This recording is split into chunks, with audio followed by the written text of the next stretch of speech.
Okay. Let's see. I need a picture. Where are we? We're there. So, there you go. Hello, hello, hello. And it's Thursday and it's live, it's streaming, it's diamond painting time. It is a bit of new trade time. I got a package from Munimade and I was so excited, so I couldn't wait to unpack it, but I still wanted to show you how it came, not in the box, but how they wrap the trays for transport. I think it's really a good way of doing it. So I'm just gonna wait a couple of minutes for some people to hop on. But just if you watch this on a replay, VOD or replay, so this is what's going on today. While I wait, I'm just gonna take a picture of this one because this is my current work in progress. My oops, not the background. And I am having done a good deal. I just wanted to post a picture on bench. Let's see.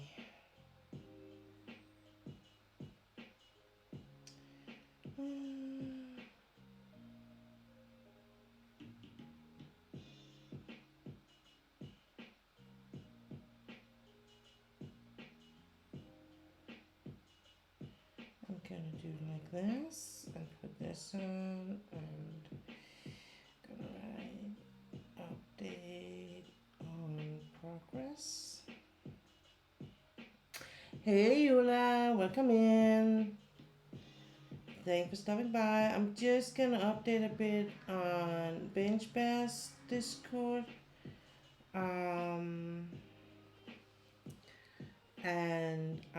Yeah. So I think I promised last time that I wanted to take the current work in progress WIP. I'm working on diamond painting. Speaking of Bench, hello. Welcome in, Bench. Thanks for stopping by. So I promised, I think I promised last time that I wanted to take, if when I was halfway, I wanted to take it with me and work on it on the stream. And so that's why I'm here with it. Of course, I'm gonna show you what I got from Munimade. Um, and first I'm just gonna get my things sorted out here because when I work on this one, I am of course using my pens that kind of suits this theme. And also because it is square drills, and these are perfect for the square drills, I think. When it's my over lower and the round drills and the mesh ruler, I'm using this one. So I'm having both because I might be working on both projects today, depending on how it goes. My aim for today is because I am kind of working on this section here. So I want to finish that. And then I'm gonna take this project off, and I'm gonna work on the Urloa project. And depending on time and all that, I might do the same tomorrow. I'm having a good amount of progress on this one. To be fair, I am actually when I'm done with this one, I'm just gonna move on working. I would love to finish the next row within this weekend. Let's see how it goes, but because I'm actually, I'm having like 3.5 row and then I'm done. So when I finish this one, so it's really out there, really close, the finish line, so to speak. Working on this one has been like a dream. It is absolutely gorgeous, the picture. I'm just gonna So I'm gonna turn this off because there's a lot and lots of whoops. Come on. There's a lots and lots of AB drills, and a lot of them are here where it's white. These are all AB drills, and it looks amazing. Just saying. And there's coming more here. So I put myself a couple of black ABs in here, and I put blue crystals in the eyes. So just to give it that bit of an extra edge. So, but I was thinking I was gonna work on this section, and I think I'm gonna be done with it within a couple of hours or so because it's really there is a lot of color blocking, and it is kind of easy. You know, it's not easy, but it goes in a good pace. Um, but before all that, we are for sure gonna look at what I got from Munimade. I ordered trays from Munimade from the waiting list. They have a waiting list that you can sign up on, and then you will be contacted on email whenever it's your turn. So that's what I did. And let's see, I think I did it last year when they announced it, and I have no hurry, you know, there was no stress about it. So it was not like I really needed these trays. I just wanted to have them when time came, and I really enjoyed the fact that I was not I didn't have to like stay up to the middle of the night, be like really stressed out about having to order it really quick. Doing it this way, I just could order it whenever I wanted to. When I got the go from them, I had a month to do it, and so I could do it first of all when I had some money on my my account, and then second, just in good order, you know, order whatever. So it wasn't like I could, you know, do a bit of research. What color do I like? How much do I want to put in this? And I will say, I did consider getting, as it is a custom made tray, I was considering getting my PS Creative Corn on it. But on the other hand, I was like, what if I rename it one at one point? And you know, I was like, I'm not that sure I want to do it. So the custom part is that I chose the color in it. But I got a whole set, and a whole set, just if you don't know it, is a lid, a stopper, and of course a tray. This is the one I'm using for this picture because I actually think it's really, the color is just matching really good. But they have been doing a bit of upgrade in the new ones. So I ordered a big one and a small one, and what I got was a package in a carbon package box, and in that was really good with bubble plastics, and this small cute thing was in it. It's so adorable.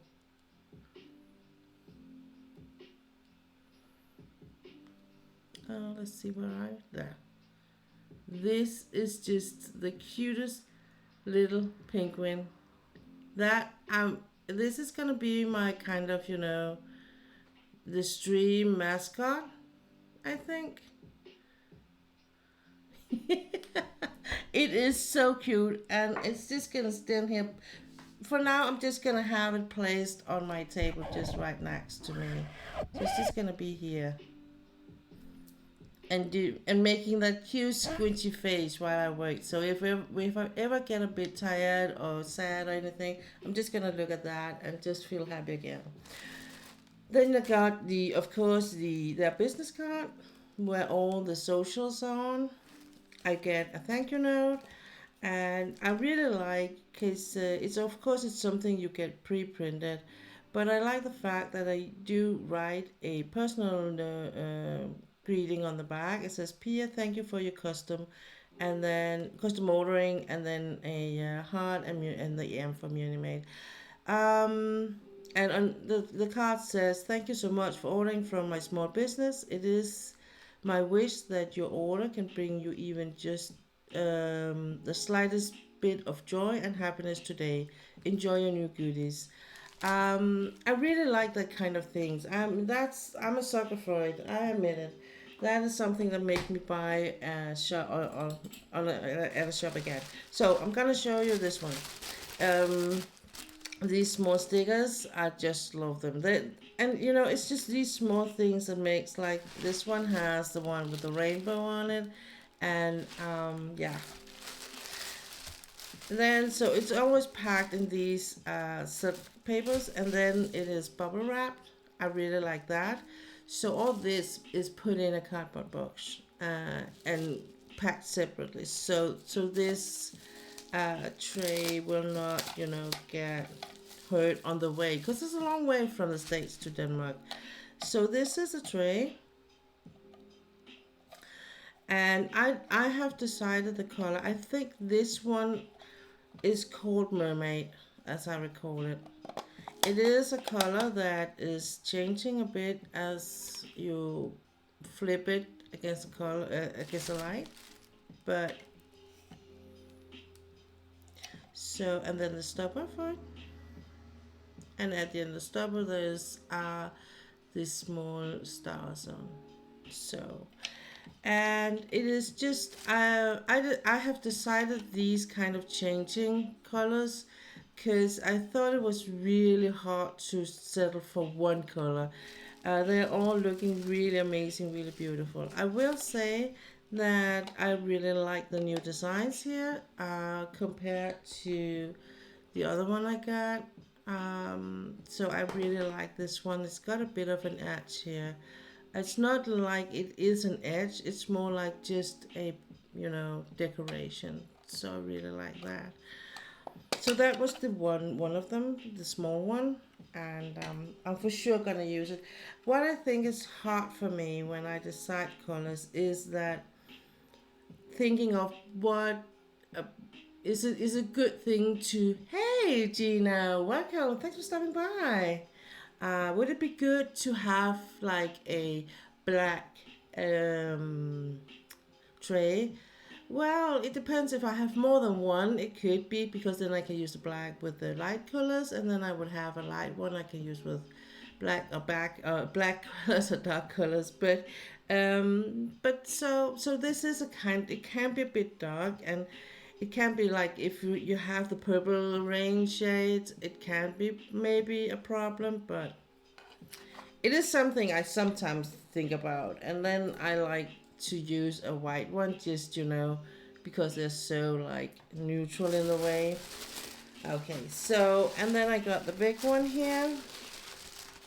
And these are trays I have wanted for over a year or something. So I have saved up for this. I will say, however, they weren't as expensive as I thought they would. And I was refunded some money in the shipping.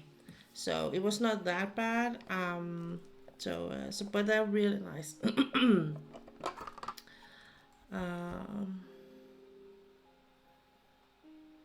This is and I chose two different ones just because I wanted something, you know, that was not the same in the small and the large one. So I am really into these where they're changing colors. Yeah.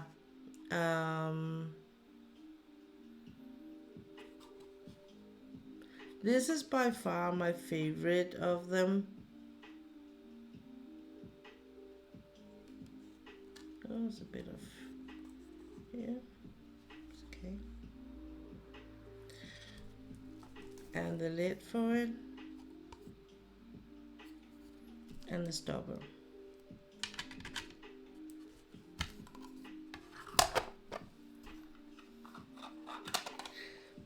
The beautiful Sesula. Thank you. So of course this is a perfect personal preference, what you like, and some are more into the, you know, one color like this one, and like more like matte colors. So what I have now is I have these. and I have these.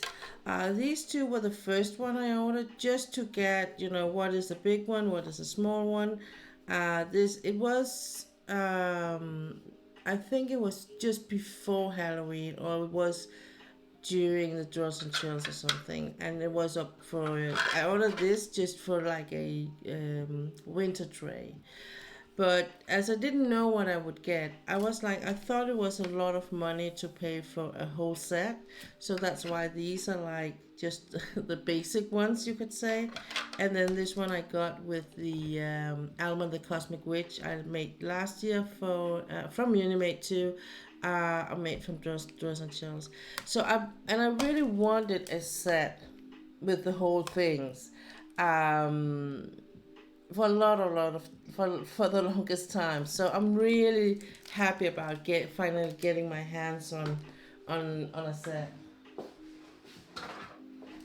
And I what I really like about and why I ordered a complete set like with the lid and the stopper is because with this one, what I do when I'm done with the color, and you will see it today, is I take the stopper out, I put the lid on, and then I can just flip, and shake down in the container until it's empty. I don't have to, consider where the drills are going. They would only be going one way. I really like that. And that is why I ordered with lids. And in general, I'm trying to order with lids because it is a good way for me anyway. So I'm putting this one aside, but I am going to keep this one just in case I'm going to work with smaller trays. And I'm going to wash this one. So how are you guys doing? I have just started out right from the back and talk without asking for my lovely followers' well-being. I'm so sorry. I was so so excited about these trays. So I have been just waiting for it to be Thursday and I could share I got the trays with you. Um, so now I have, and now I can go back to be the considering streamer that is trying to listen to how other people are doing, not just talk about herself all the time. So how are you guys doing? How are life treating you?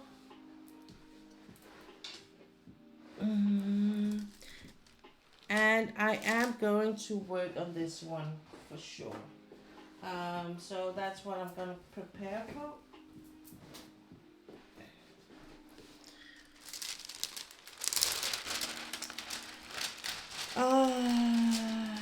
Yeah. And yeah, I do have something I need to share. It sounds like I'm forced to it, but I'd like to share with you guys. And it's just life sometimes. I have a fever and in bed. Oh, I'm so sorry, Bench. I hope you will feel better soon. But I'm happy you're here.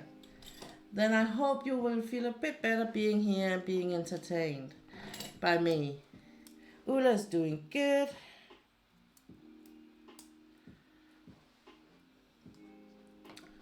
What are you up to today, Ula? Or have you been up to something good today?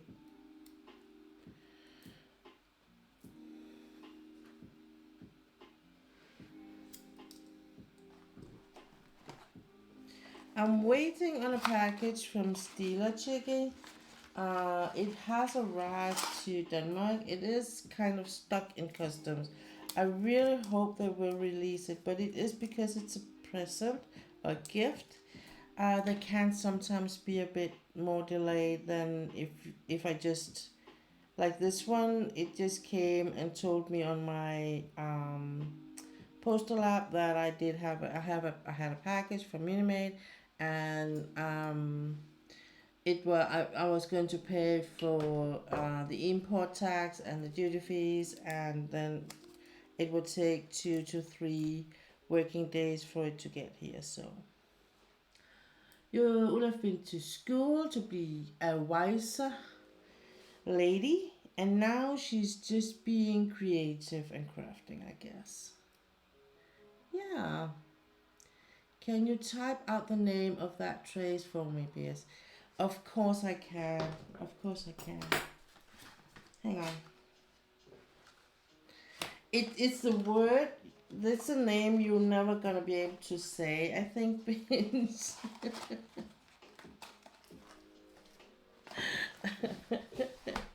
But it's okay.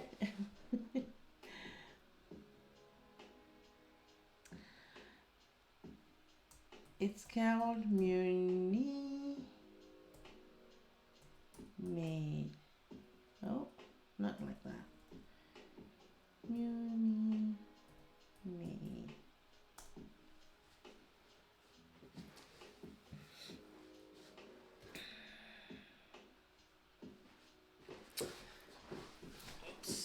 So, and if you don't know what I'm working on, or you're new in here, so this is diamond painting I'm working on, and this picture is the artist that has drawn the original is Anne Stokes, and she is a lady that I really like as an artist. She makes some beautiful pictures, and I have a couple of them.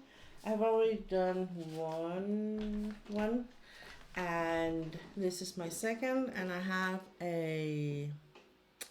have a mystery, I have a siblings, so I have 2 or 3, I think, all in all. This is how it's gonna look like when it's done. Or this is the original. I think I better call it that. So this is the original picture. Sometimes, my personal opinion about this, about diamond painting, is that sometimes it's like I really feel like the diamond painting version is even more beautiful than the painted one or drawn one, because the diamond drills, stones, give it something extra that the colors in the picture can't give, whether it's painting or whatever it is you're using. So we're gonna use this tray here, and I'm gonna use this one. We're gonna use these 2.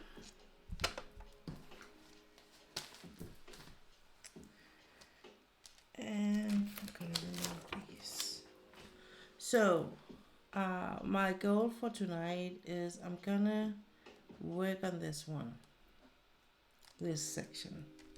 Let's see, this section here.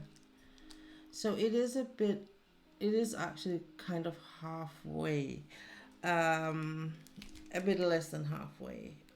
But what the good thing about this way it's drawn is that, as you almost can see, a lot of the colors are in like blocks or in lines, so there's not so many like dot colors, so it's not like I have one here, one like the confetti. So this is a picture that has mostly color blocking. There are a bit of confetti here and there, but for the most part it is more like color blocking. And I'm just gonna decide, we're gonna go with the A and the 3, and this one,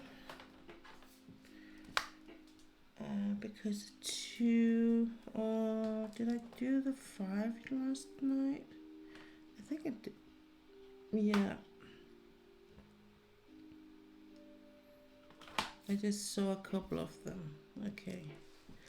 So I think that would cover most of the light one. And then we're gonna have, it is this dragon, the way it's colored or drawn, a lot of the colors are like repeated. So I know that, for instance, the dragon will consist, some of the light colors or the light in it, light shade, will be of these 3. and then the rest of the colors in it will, in the dragon, will be for most part these colors so far. And then there is of course a bit other colors in between, but this is actually how most of it looks like so far, because it is the darker colors. There's a bit of darker in the last part of the picture, and that's kind of where the rest of it comes in. And yeah, of course I have my, this is I hope I have enough. I have others with with this color, so um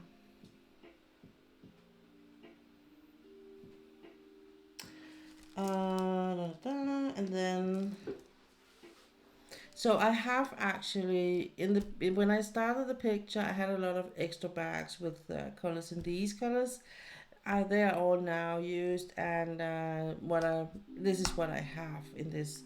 The only one extra bag I have is with this one, and it is this color here. I have one extra bag for it, so because I haven't used that much. It's coming to going to use that in the bottom of the picture. So yeah, and I like to, for my own way of sorting things out, I actually like to just take the colors I'm gonna use for now, and then one by one remove them as I go along. It does something for me mental wise. So I'm gonna sit down. I so much need a new chair in here. Oh man. So I don't know how your week has been, but I kind of hope for a nice and quiet week. And I think I started out quite good. Like, Monday was Monday, and a lot of things didn't work Monday. And it was like my computer was doing me doing me dirty, and it was a mess. But it was like work stuff, and I could kind of handle it. It's like, okay, we can work with this, and I found a solution on it. So for sure we're gonna work on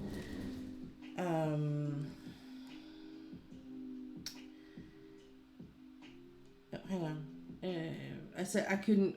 We had to find another solution because this was not working. A lot of things weren't working. So what I did was I was getting a.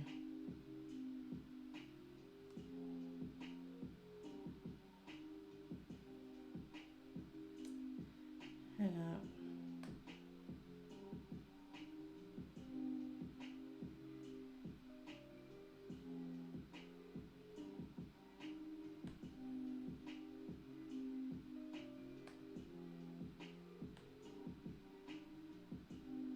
Yeah, I was getting a computer that was a laptop. I wasn't scheduled to get one yet because I was one of the last, because I had already had a computer. So it was like they were like saying, no, you don't need to get one now because you already have one. But the problem was that the one I had was really small compared to what it was supposed to do. Um, so I had 2 days, and Tuesday was even worse. It was, no matter what I did, I was just sitting and waiting for things to happen. And I'm not good at that. I'm really, hands down, I admit I am not good at waiting on a computer. I know that for sure. That is not my thing. That is not my thing. So,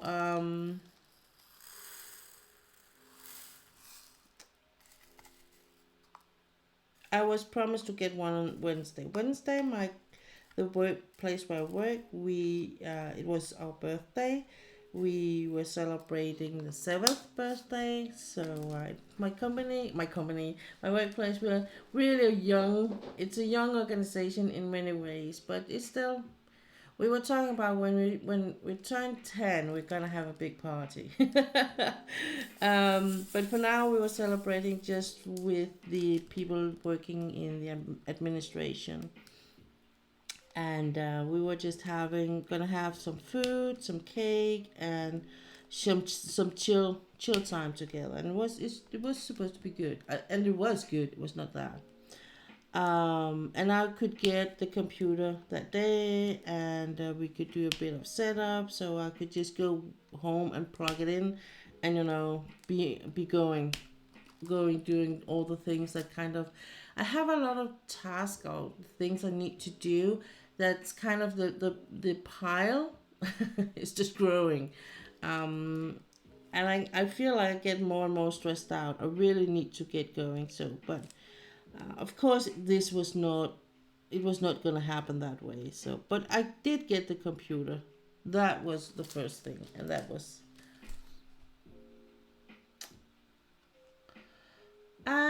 Yeah, I'm coming to that one, bitch. I'm coming to that one. Um, so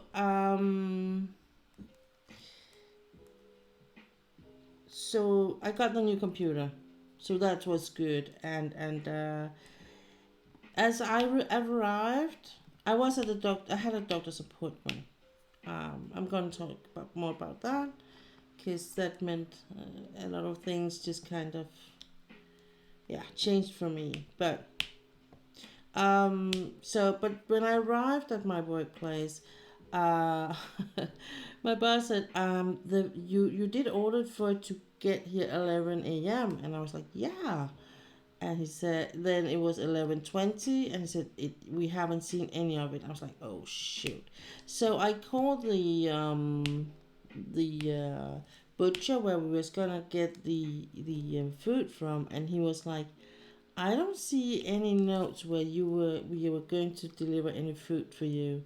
I was like, you are joking me. This is not happening. Last time I ordered, not from the same place, but I was gonna order some food for the work, and they didn't deliver until very very late. So it's like, I said, I'm not gonna order again. No matter what, next time someone else is gonna order. I'm not gonna do it, because I'm cursed. What, I can't touch that thing. But they were really kind about it, because they could hear. I was like, but I did. And she said, but when did you order? I said, I did a week ago, and for delivering. And she said, okay, we're gonna, how much is it? I said, um, it was open sandwiches, so we're gonna need 27 open sandwiches. So, okay, I'm gonna get something ready for you, and we're gonna be there within about 30 minutes. And they were, so that was good. I was saved on the, but it was a good thing, because we did talk about ordering, delivering good in good time, so we did have, like, a bit of a buffer if they didn't deliver at time. So that was a good thing, because people came in from all over the place, like, so it's not like just the people that should be there to work. People came just solely for that thing. So, but we got something good to eat, and it was all good and dandy. And wasn't that too long, because I'm really struggling with my body at the moment. So, but I was there, and just showing the face and all that. So that was good. I got home, and so today I have been working really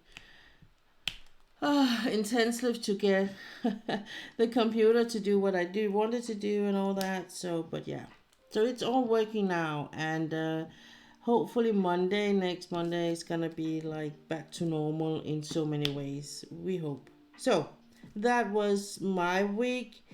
My husband binge, when you asked to it, was very unfortunate that last Friday, the new work, they canceled his contract.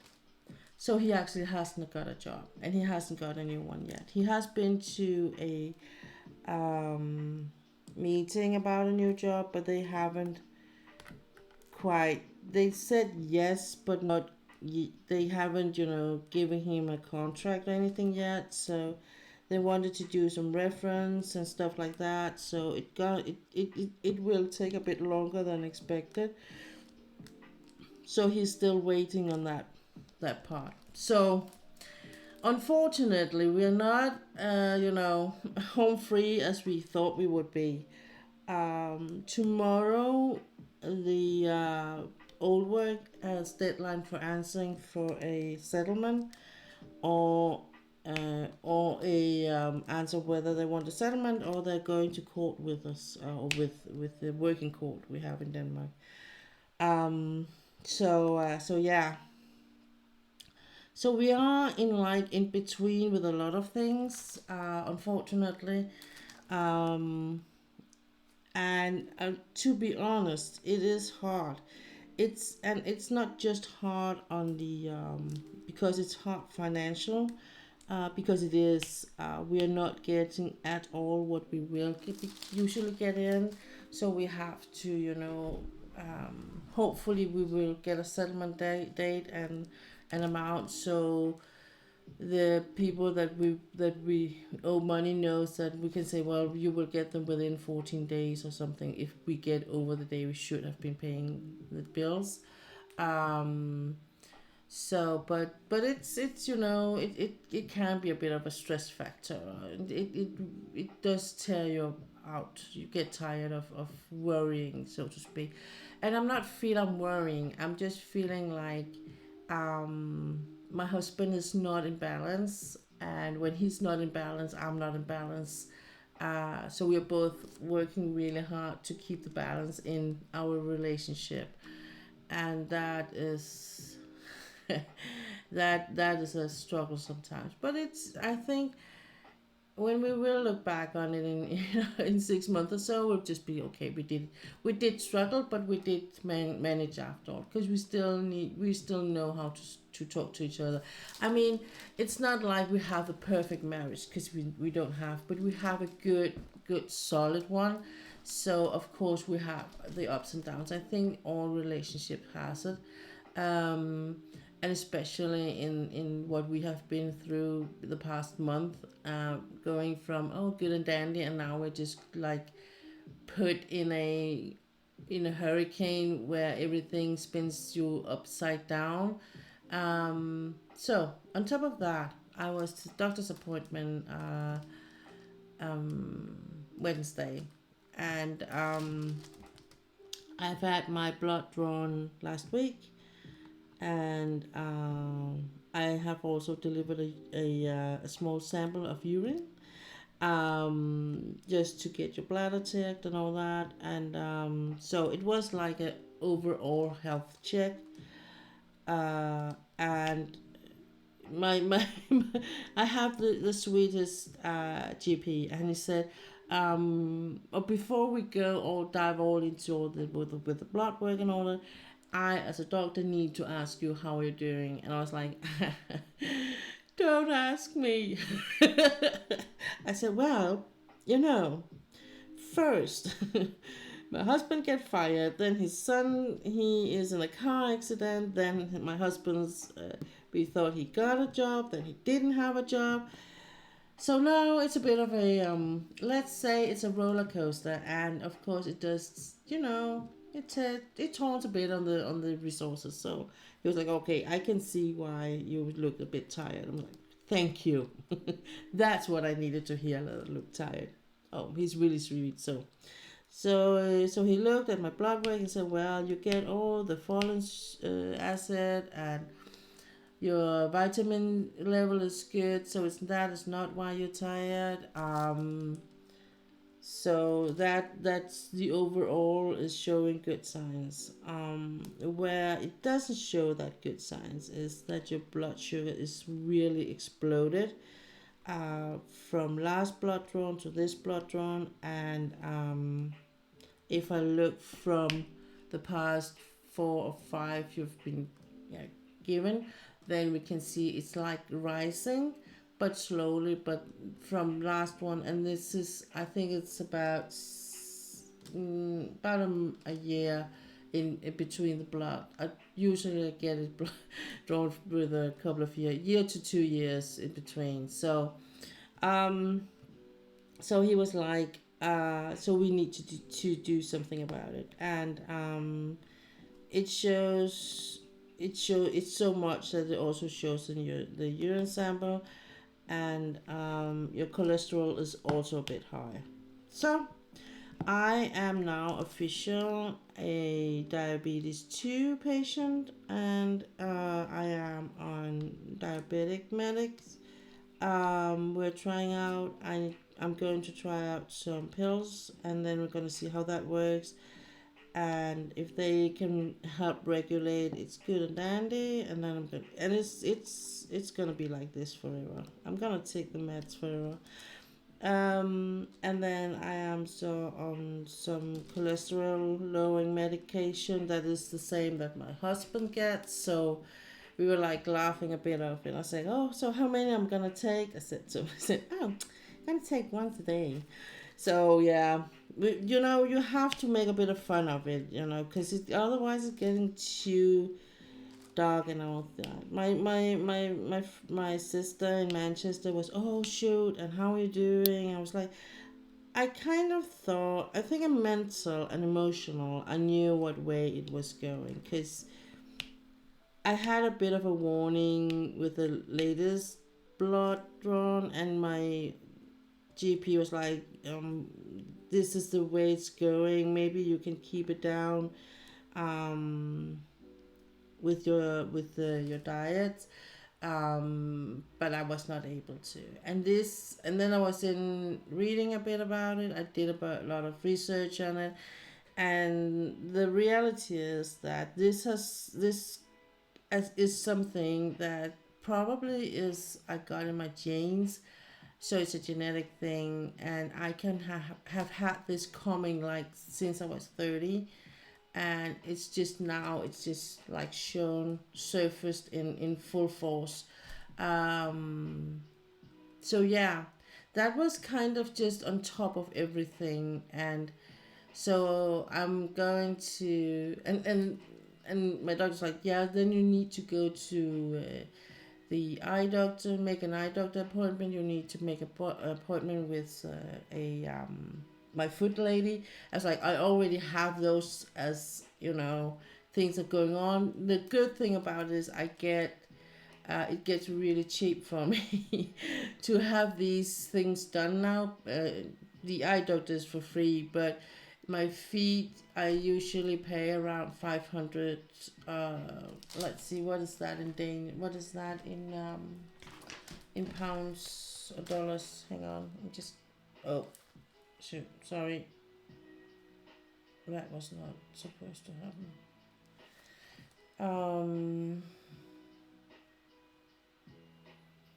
So it does get a bit cheaper because I have the diabetes 2. The healthcare system we have do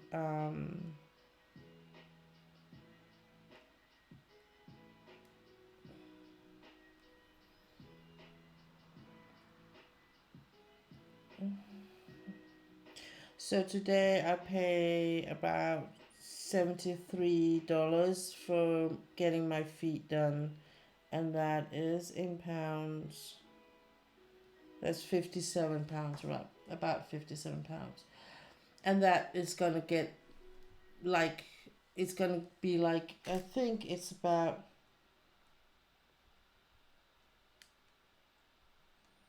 it's gonna be like 10 pounds or so, or in that area, 10 or 15 pounds I'm gonna pay. So it's a significant amount of money I'm gonna, it's gonna be cheaper for me to get my feet done. Just on a referral from the doctor, and he's gonna say it's because I have the diabetes 2.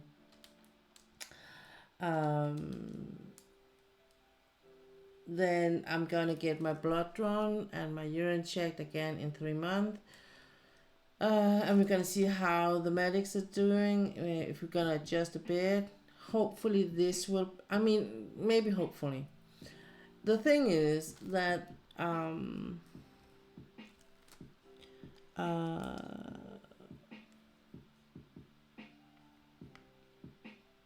I have been like I had an appointment at one point talking to my doctor about losing weight, and we were talking about all the new medics and all that with the new that came from Novo. And the funny thing about that is that it's actually the medics you use for diabetic too. No, it's not here in Denmark.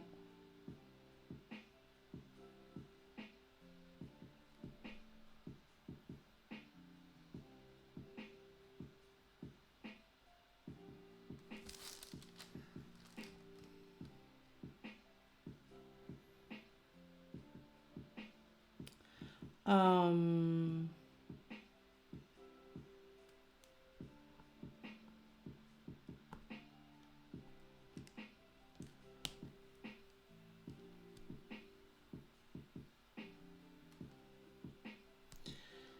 so I'm gonna get, and of course, especially in the beginning, they will be following me closely with all the medics and all I'm getting. Um, my my sister asked me how I was doing, and I was like, emotionally, I think I'm doing okay. Maybe because a lot of things are going on, and this hasn't fully settled yet. But I'm not in a state of complete panic, or I don't feel like all things is like done for or anything. Um, I am going to do some adjustments with how we live in the sense of what we eat and what I drink and all that. But it's not like major things. It's more like adjustment because we are eating quite healthy as it is. And as my doctor, sweet doctor said, you're not going to abandon everything that makes you happy. You still need to have a life that you can live and all that. And everything I read about it is also like that we recommend this, and just if you do this, be aware of that. Less is better. So, like, if you drink a lot of alcohol, it's not like saying don't drink at all, just maybe less is better. And you can eat chocolate and stuff like that. And it's not like we eat, candy on a daily basis or anything. It is something we enjoy to eat sometimes. And as I said to my doctor, that if I'm gonna look at our diet, it will only be the one things we eat in the weekend, because in the everyday life we actually don't eat that much of that kind of stuff. The only thing I know is gonna be a struggle and it's gonna be hard for me is I am going to decrease my level of intake of Pepsi Max. For sure, it's gonna be something I drink, one in sometimes in the weekend, but not on an everyday basis like I have done up till now. The thing I have about it is that I'm not that much into water. So I was like, what am I gonna do instead? So I'm gonna try something new. For me, new. It's like just a small cubic you put in the water and it gives a taste. So it doesn't have any like sugar in it. So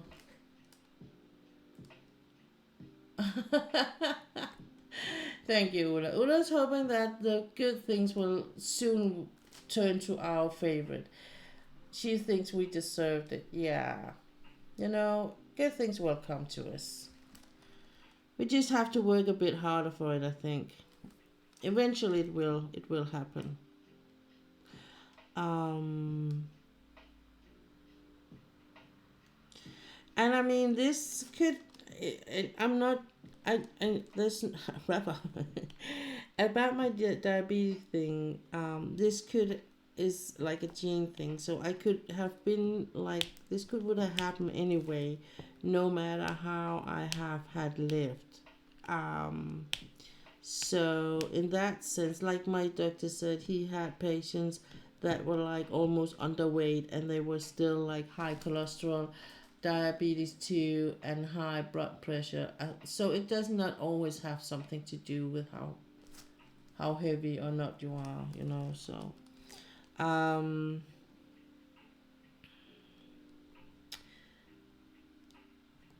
and one of, I think it's my, unfortunately, the one of the pills I am taking will, one of the side effects can be a increasing pain in your joint and muscles. I was like, oh yeah. My doctor said it, and I said, oh, thank you. That was what I needed, more pain in my life. And he laughed, like, yeah, I know, Pia, I know. I have a really sweet doctor, and he was actually quite worried, like, oh, this was a lot to put on you right now. I know you're sure you're okay, because he was like suggesting that we could give it 3 more months and see if the levels would like settle, and I could do it with the diet. And I was like, I really serious don't know what to do with my diet to do a significant change and make it that, because that then it would already have happened, because we have been talking, this is something that's been on its way. It's like a disaster you can see out in the, you know, in the horizon, and you're just waiting it for it to happen. So now it's here, and I said we might as well just, you know, I am just right now. If you're wondering what I'm doing, I'm battling a strand of dog hair. That's what I'm doing, because I can see like it's wrapped around. There you go, a couple of the drills. I'm like, what? So I said to him, you know what? We might as well just hit it right on now and just move on and get things done. And I'm not like, because he was like, oh, I feel like if I give you all this now, you just will feel like you put a lot of medics in your life, and we haven't really talked that was going to happen, and maybe you will feel better, like I can tell you this is going to be, and you go home. And I was like, you know what, it's okay. I feel quite prepared for things I don't know how my body's going to react to. So I did tell my boss about it, because it can have an effect um, on my, for instance, my stomach and my digestion. The medic for the diabetes. So, and if that's the case, I am to contact my doctor immediately, or as soon as possible, you know, because then we have to change things around. So we will see. We will see. Um, on the other hand, and he said it's not it's not like it's not gonna, the medic is not gonna help you like overnight. It is something that is why we're gonna say in 3 months. We're gonna hope for a better result in 3 months. So over the 3 months, you should be able to notice a better, things should get better in whatever. And I was like, but I don't feel any symptoms. But we will see.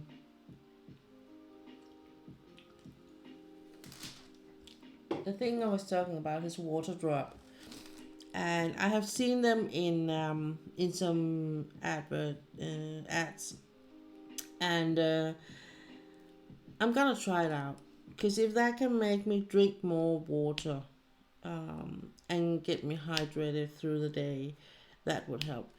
I know I'm a bit, what do you call that?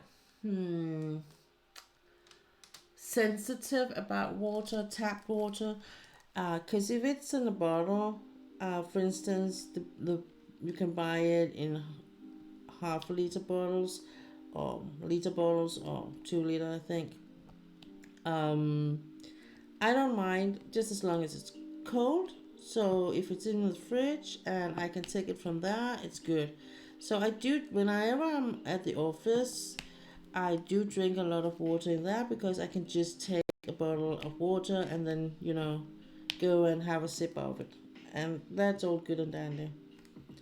My boss usually will tap some water and put it in a glass carafe, and I'm not gonna touch it. It's not like I'm like ooh, but first of all, it doesn't just not appeal to me. So I'm not like doing because oh that looks good. Let me have something to drink. Second, I really don't like the taste of tap water, even in Denmark. Um, so if I do drink tap water, it's usually because it's very hot, or I'm very hot and I'm very thirsty, and then I don't mind cold tap water. Then I'm just gonna do whatever. So I kind of hope I can. The other thing is gonna be good, so I can drink like water during day, and you know have that as a good habit. And it might just be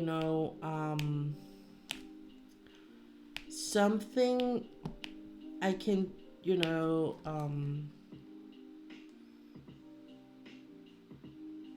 get into a good routine about. Like, I do every day drink a bottle of big. I have a big, some big plastic bottles where I mix my vitamins and my collagen.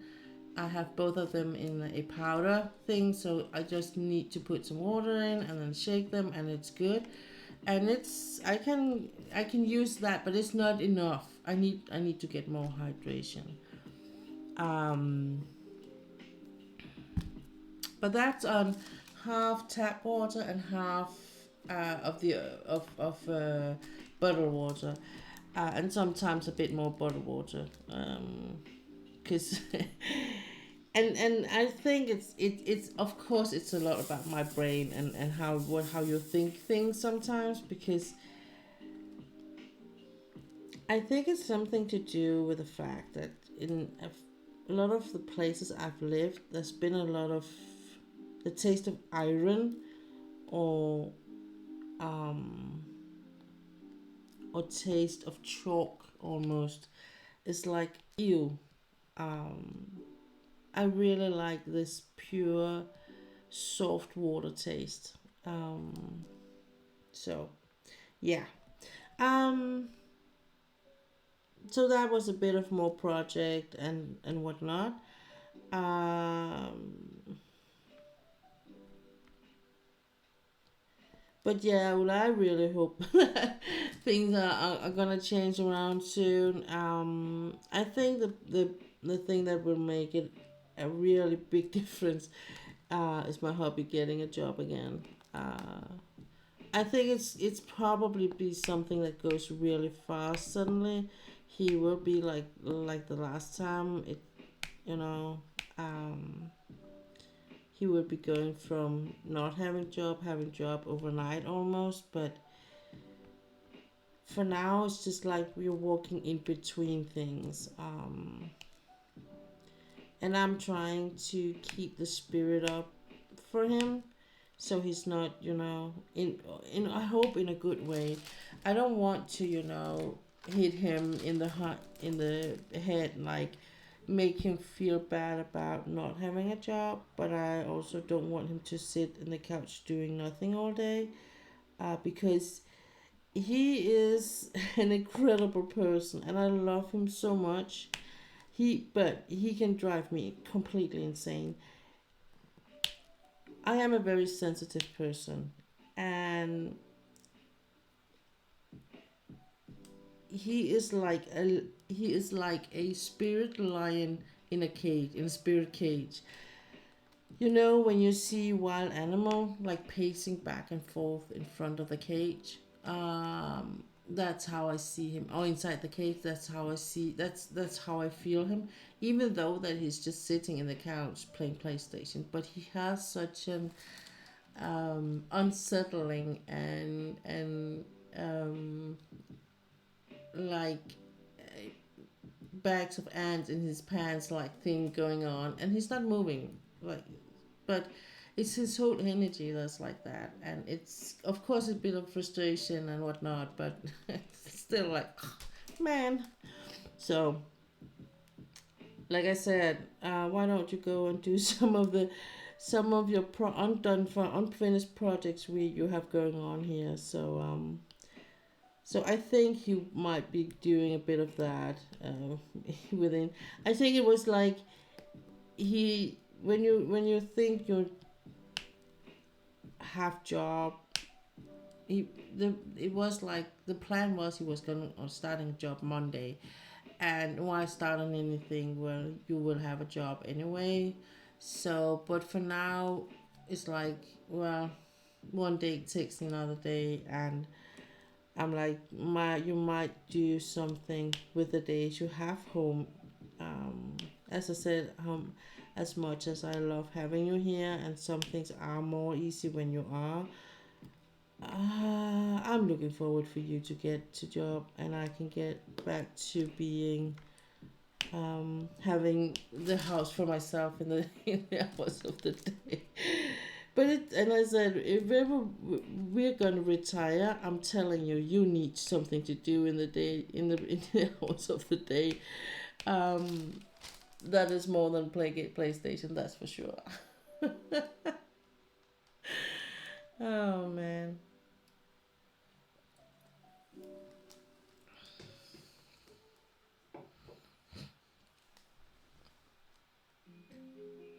You can come to your place and do some projects. You will find some good ones for him, Ola.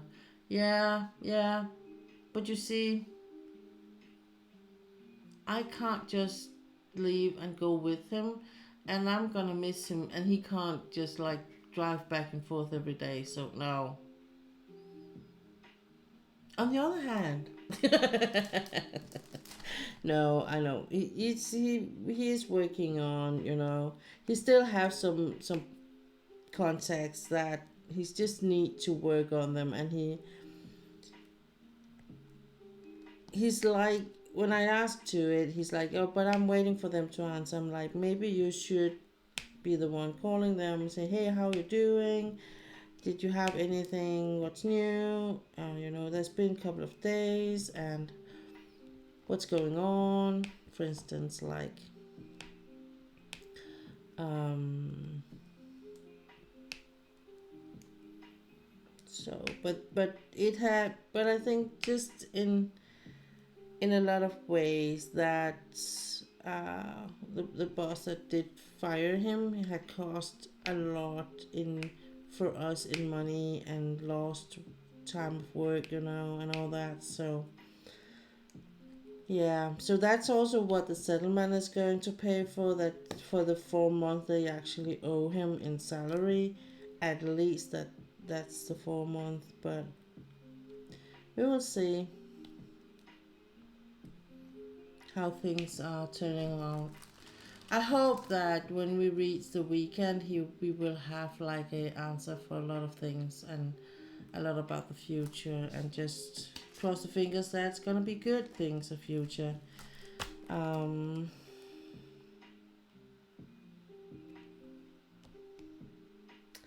our oldest, my oldest stepson, he was in on drafting day Wednesday, and they actually said no to him. They didn't even let him draw a number because of the accident. So they because it's so fresh, they don't know how, if there's gonna be any um, things that's gonna show up later. So it was a bit of it was good. He was happy, but we were not. None of the adults were really happy about it, I think, to begin with, because um, I think that we could see how much it would benefit him to get in there and be part of it. But yeah, so he's doing really well. They were here eating Tuesday, and they I mean, he was healing really good, and he's just have a couple of bruises here and there. There's still a bit of soft, sore. Um, So it's more like the mental thing he's still struggling a bit with. He had been out trying to drive a bit, also in the, in the morning. It's gonna be the next thing, and then they want to try and drive the route he was driving that morning. And I said it was a good idea to have take his if he took his girlfriend with him, so she could be there both for mental support, but also if he got had a panic attack or something, so she could like take over and drive them to safety, so to speak, because you don't know how you react. There hasn't been anything yet. He had a bit of a, like he said, there was a couple of times there was something happening that he was feeling a bit, it did hit him, but it was not like it was bringing him in a state of panic. It was just like, oh, this does not feel good, or it makes me feel queasy or something. So I think in maybe in 14 days, 3 weeks, so he will be returning to his job in some capacity, and will have a slowly work back to work. And then we can only hope that he has learned something from that. So yeah.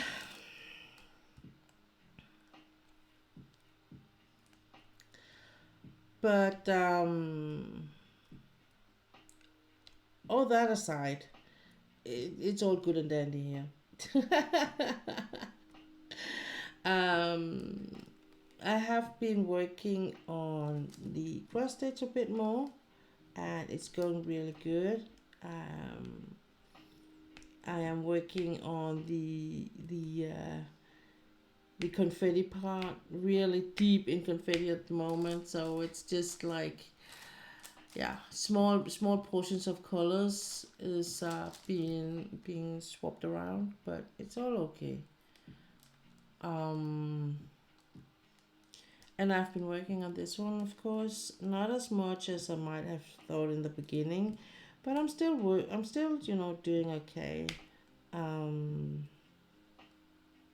and I think partly because there is a lot of color blocking in it, so I am using my multiplier a lot. So even here where it is a bit more sporadic, it's still minimal compared to a lot of other pictures I've done.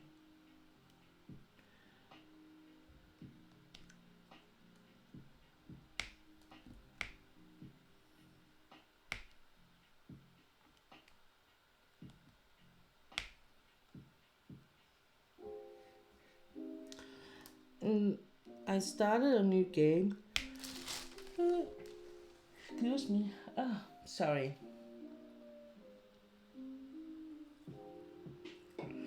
I started a new game on my PlayStation just because the other one I was playing, like, I just reached a part that I really need a bit more walk around to get my nerve together to play, and I was just not in the mood for it, I think. And I found a game where I could customize the character I was playing a bit more. So, and it if I'm gonna describe it, it is an online. It is like an MMO, but and it's I think to me it's a match between almost like World of Warcraft and Palia put together thing, because it is something with gathering some resources. You can group up with other people. There's a whole social part of it, and you can customize the character you're playing, and you still have some quests you need to do, places to go, and goals to reach, but in a capable way. And but on the other hand, a lot of the creatures you need to kill, you need to be more than one. So you will often be, as here in the beginning anyway, on grounds where a lot of people are just popping in and out, and hopefully you will have someone joining you in the fight, or when you're fighting some creatures. So it's called Dauntless, and so far I like it. I'm not like far in it. I'm just still. I just came out of the what do you call it, training ground something, and into the hunting ground, and now I'm just moving on there. So it's like with other games, there's a whole part you can buy yourself to better stuff or gear. But so far I'm not going to. I'm very cautious about this, about buying, unless I know it's a game I'm gonna use for a long time, like World of Warcraft. I would be buy. I could buy things there, um, like expansions and stuff like that. But so far on the PlayStation, I haven't. Oh, I need some fresh air in here. Oh.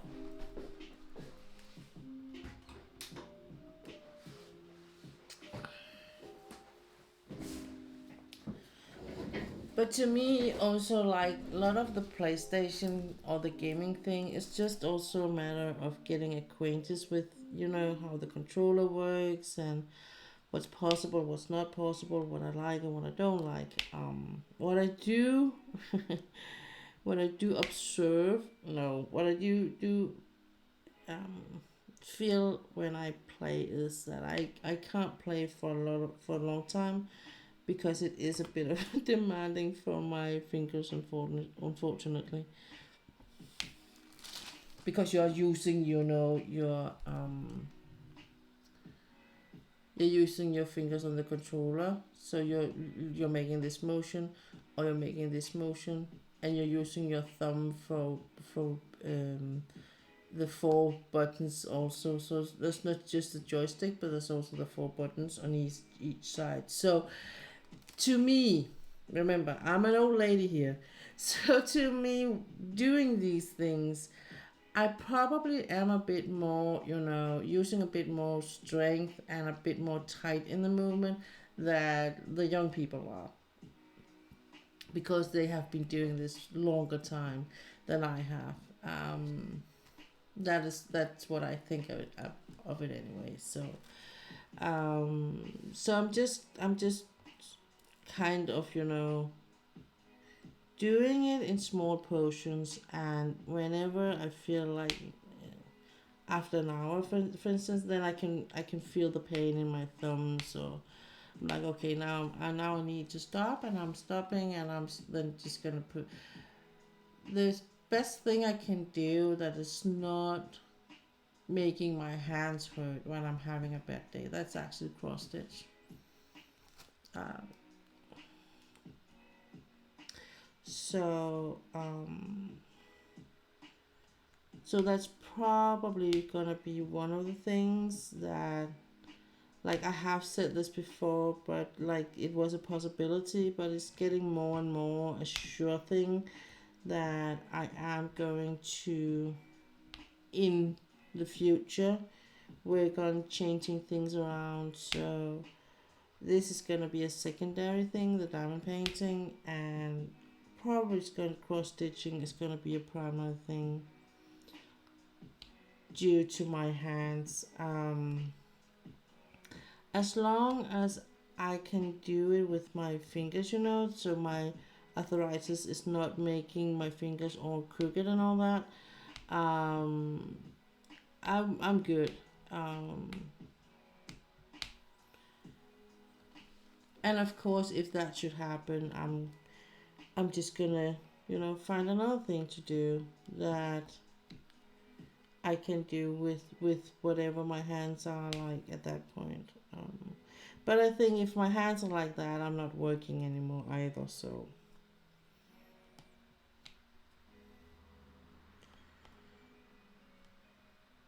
I think that's gonna be in the future, like 15 years or something, in that area.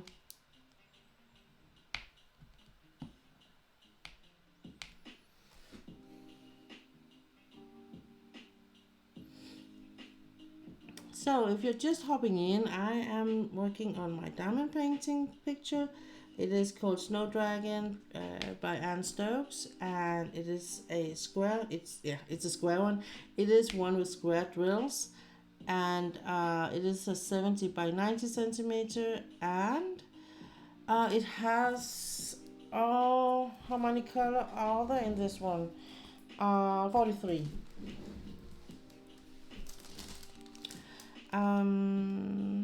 And so far I have finished 2/3 of it, I would say.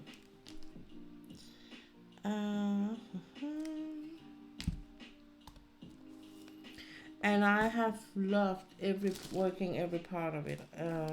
Even though you can be like tired of one color, I don't get tired of them because they are my favorite colors. It is purple in a lot of shades, so that is a color I am not very likely to get tired of. I will admit that. Let's see. I had a fiber here, so I think I'm gonna.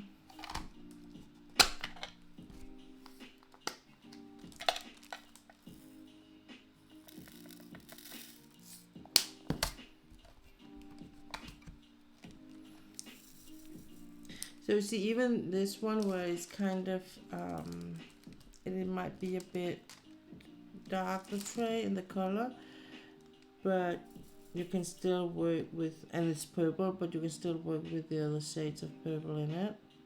So.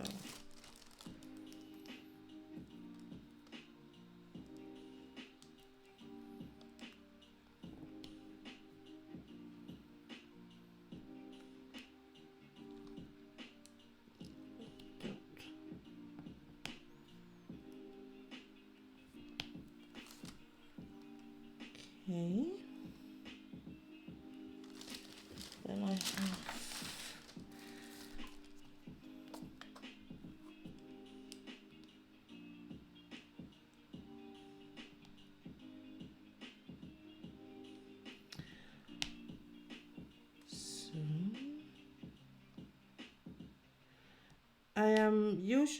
I would be working on this one, the 70 by 90, during the week, and I have been, but just because people has been asking to what I'm doing during week, because it's just been like, oh, it's the big one I'm working on, and that's why it's not moving as fast on the small one I'm working on, the lower. So so I wanted to share.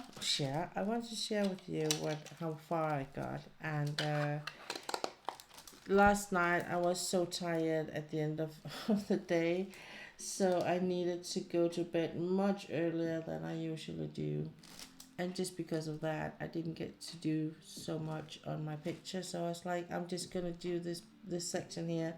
I'm gonna work with that when I get streaming, just so and then it gets me a good, excuse to work on it and show off at the same time.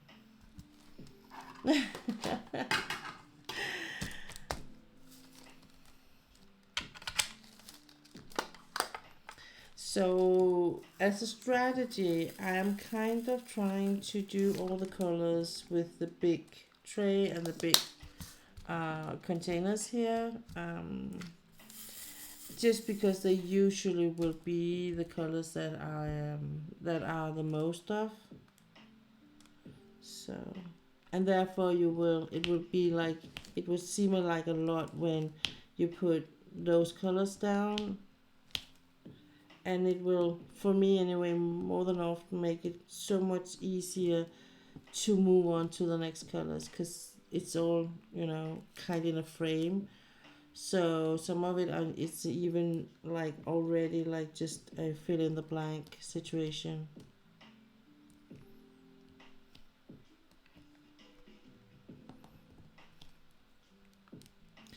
And these drills are just fitting really snug and good. So you have this really satisfying click, or click you hear when you put it down, and it just fits in that square. That is just the most of it when you're working, I think. Maybe I should put this down just so. Yeah.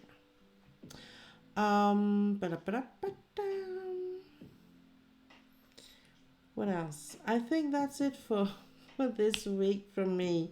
From what's going on in my life.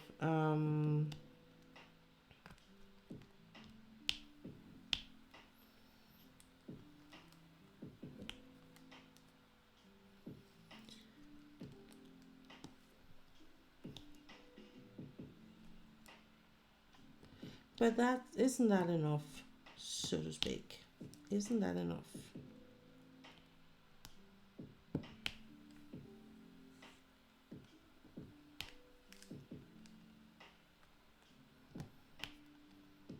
I don't think I need any more like excitement or drama. I can do without. I saw an old episode of Real Housewife of Orange County, and one of the daughters there, it's like I was like, what in the actual? Because she was like, oh, but I want a new car. It's because the old one I got after my brother. Now I want my new car, but my mom loves my brother more than she loves me. But if she gives me this one, I know she loves me. I was like, you need to get adjustment, young lady. That is not how it works. And there was a young girl that moved back home. Like, she didn't ask her mom if it was okay. She just came to visit her. And then she was like, and the mom was like, oh, hi. And you got a dog? Yeah. And then she rolled in her suitcase, and the mom was like, so you're not just here for a cup of coffee? Nah. So it's not just for the weekend? Nah. Okay. Because she moved from like a big house to like a 3 rooms apartment. And the young girl was like, she was moving home because she didn't want to be on her own and pay her own bills. She wanted to move home and be, her taken care of by her mom. I was like, but that's not how it works, lady. And she found out too because mom was like, you have exactly 2 weeks to find a job or educate, and start an education. So I think she got a bit surprised about how her mom felt about it.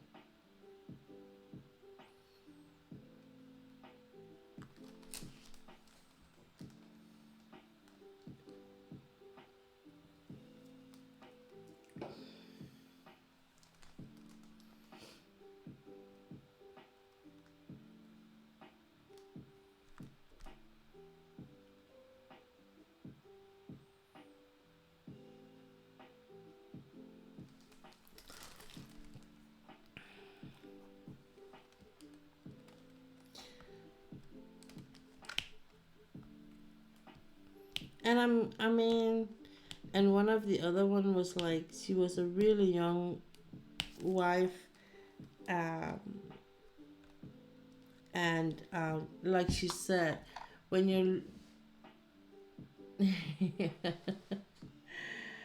when you look from the outside and you look in, in this life where you can like you don't have to work and all that, but it's all good when if you have something you can do all day. But she didn't have like a hobby or anything, or she wasn't crafting anything, so the days were really long for her. And they had a bit of a discussion, her and her husband, about it, because or her fiance was it, because he was like he thought that she was too much out, and she was like, but you out all day. So and I think it's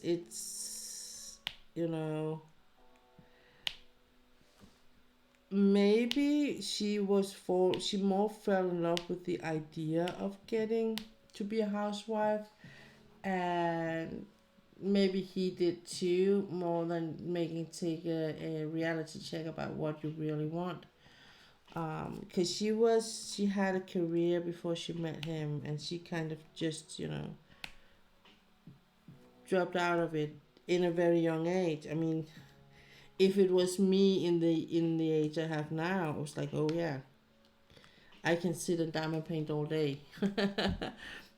But it's another thing when you're 24 and your life just looks so much different. I had another life when I was 24. I'm not sure I would have been a housewife at that point and being happy about it. I know my sister, when she moved to Manchester, she became a housewife, and it was very hard for her, even though she had the twins. But it was like everything just evolves around the kids, and she like lost herself and believe in what she was capable of, besides being a housewife. So what she did was she entered some social circles that have how like round table and all that in the area. So she could get out and be with equal-minded housewives, and I know you do binge, but as I say, there's a difference between being 24 and the age you have. um you know so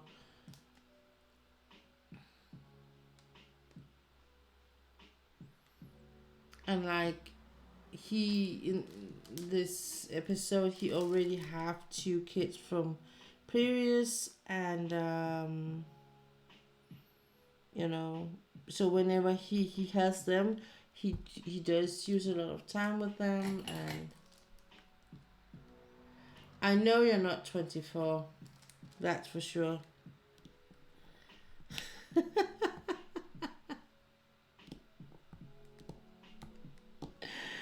That is for sure, Benj.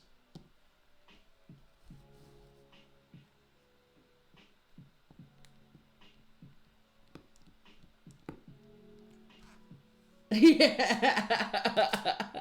And I mean that's a big difference. That's even between 24 and 34 is a lot. That's happening a lot in that period of time.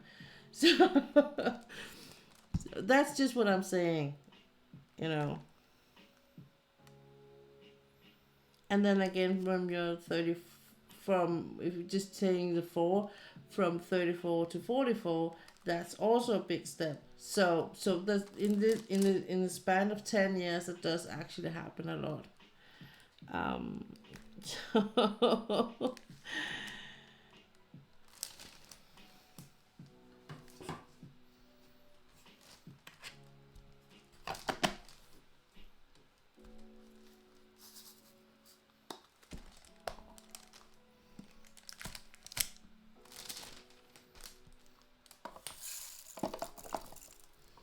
I was not saying you were old man bench. That was not what I'm saying. I was just saying that when you're 24, you might not be as good as being to be a housewife with no kids.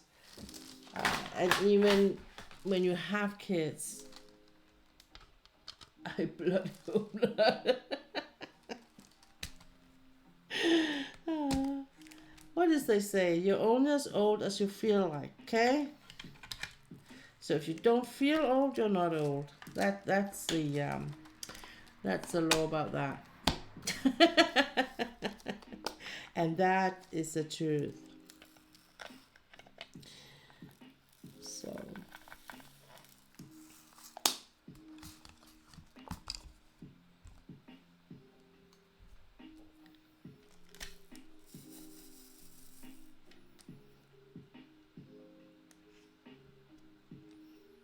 and then I do believe that some people are like, they would be able to be almost housewife in whatever age they have, and some will never be.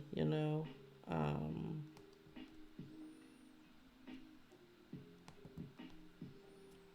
so and sometimes also like being resourceful enough to know what can I do with all the freedom I have. Now I can just do as I please, but what is it I really want to please? Then what is I want to do, and that I think is very hard to know when you're 24. I didn't know what I would with me personally, with my own personal life. I knew about what I didn't have a career in mind, so because I've never been like a career person, but I was a very independent woman when I was 24. And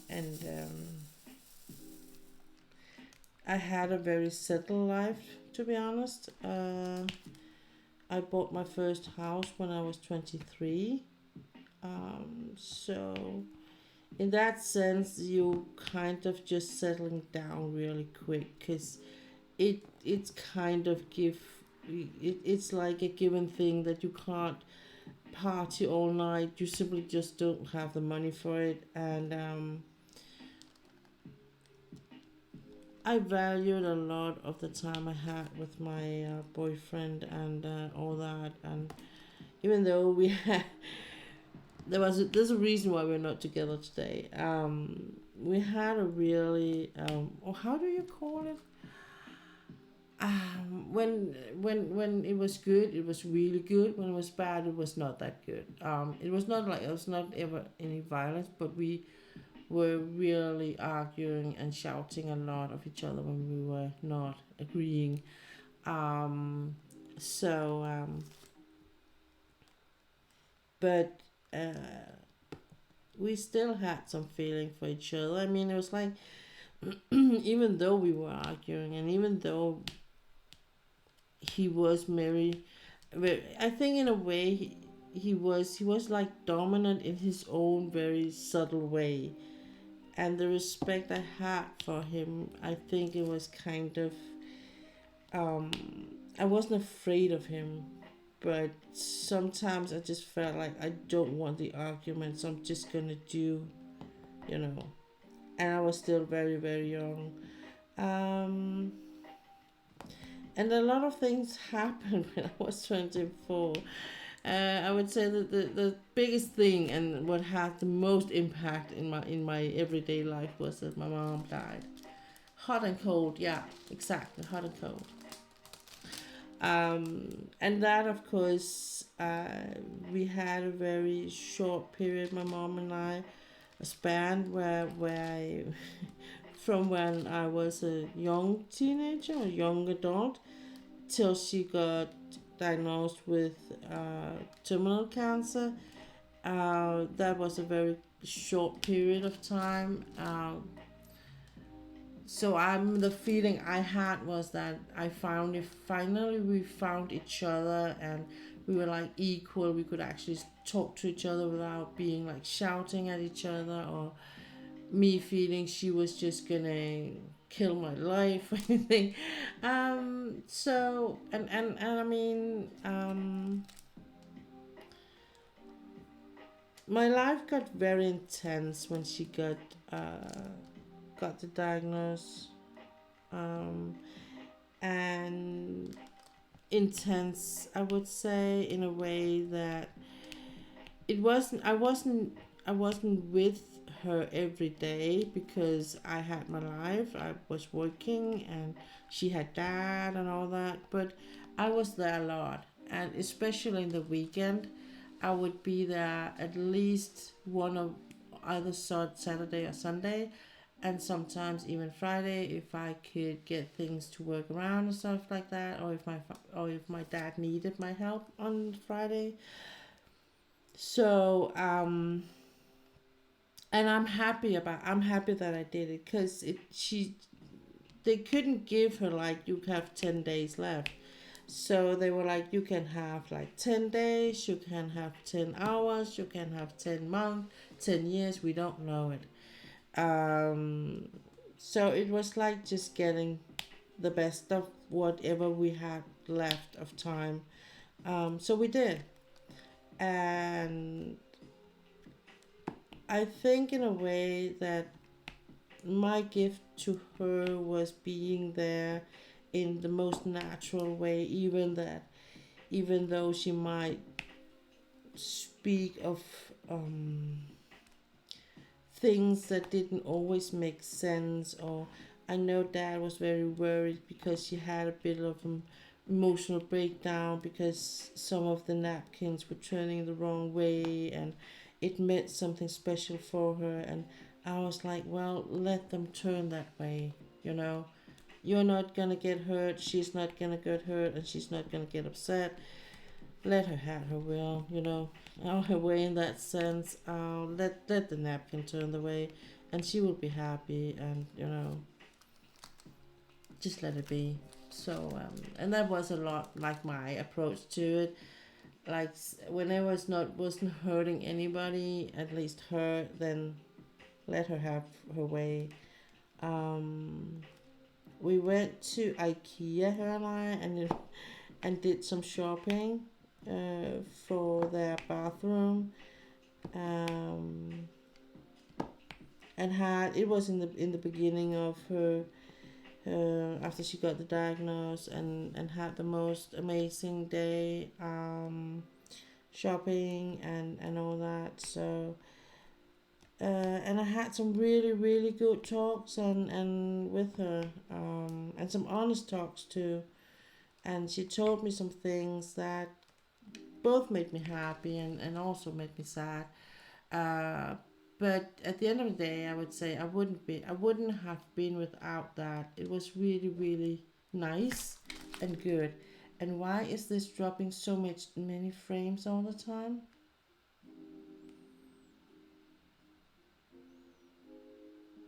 I'm having the hit there.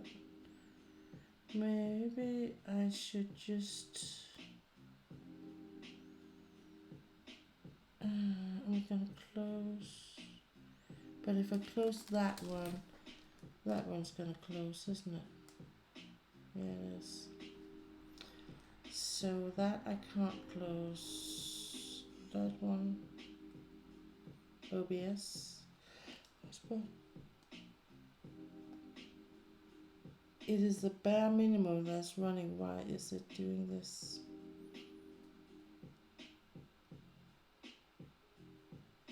Hang on.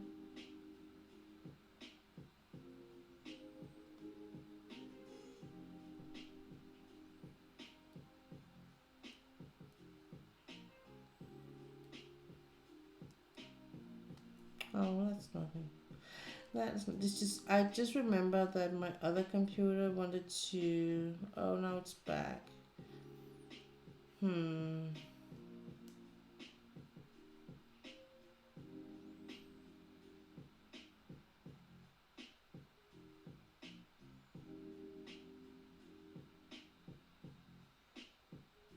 Okay. It's just annoying me. It just annoys me. Okay. Never mind. Never mind.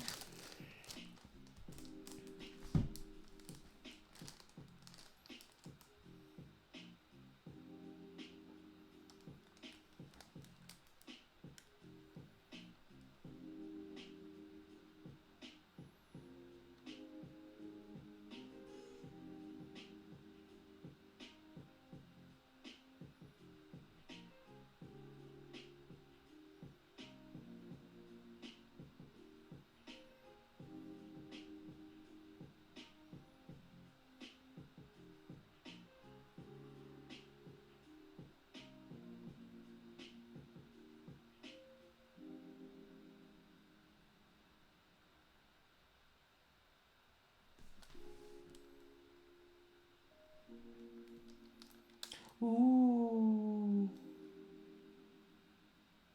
Sarah Richter. Ooh. Don't. We don't have the money. Close. I just got sidetracked. Jesus, Pia. Keep focus. You were talking about something and you were working on something else. Don't get sidetracked, lady. Yes, ma'am. Sorry. Okay, I'm back. I'm back. I'm back. Okay, so I had this amazing time, but also very, very tough time with my mom until she passed away, and it went very fast. It was like almost, we talked a lot about it afterwards, like she got all things settled. She came around to my house to visit me and my boyfriend, and I said when I saw her, she's not gonna be here much longer. She was really bad off, and she was just giving me some things that was very important for her, that she was sure that I got it so no one else would get it when she was not there. And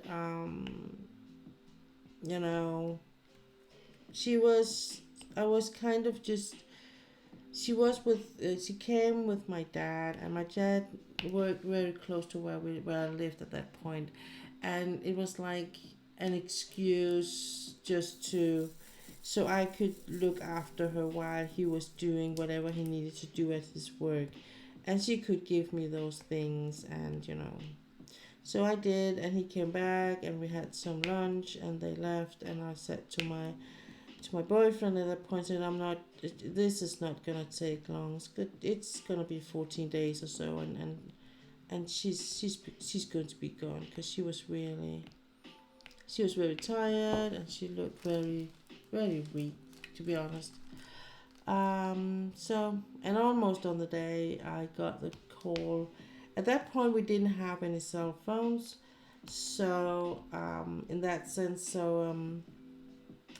so I came home to a beeping recorder that I could see was like blinking, and there was someone had put a message on it, and yeah, so it was my sister-in-law that said, please call.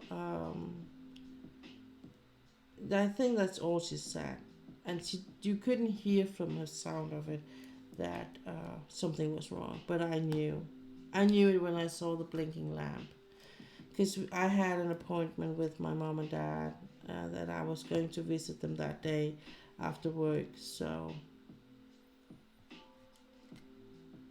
we drove down there, and yeah, that was it. I mean, so but she got all her business settled, and there was nothing more less for her to do. um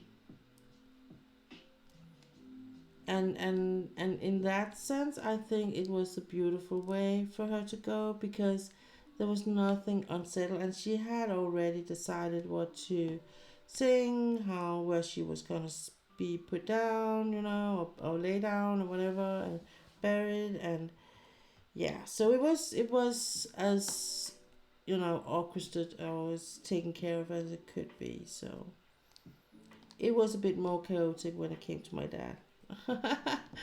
That was a bit more, oh shoot, what are we gonna do now? Because no one had it, was no one saw that coming in that way anyway, not that fast anyway. So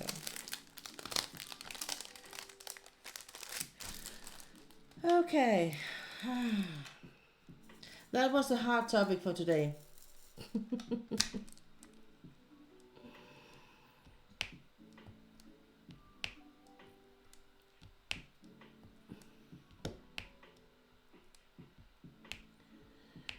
Beans, you want to hear what is the latest news from Denmark about scary things?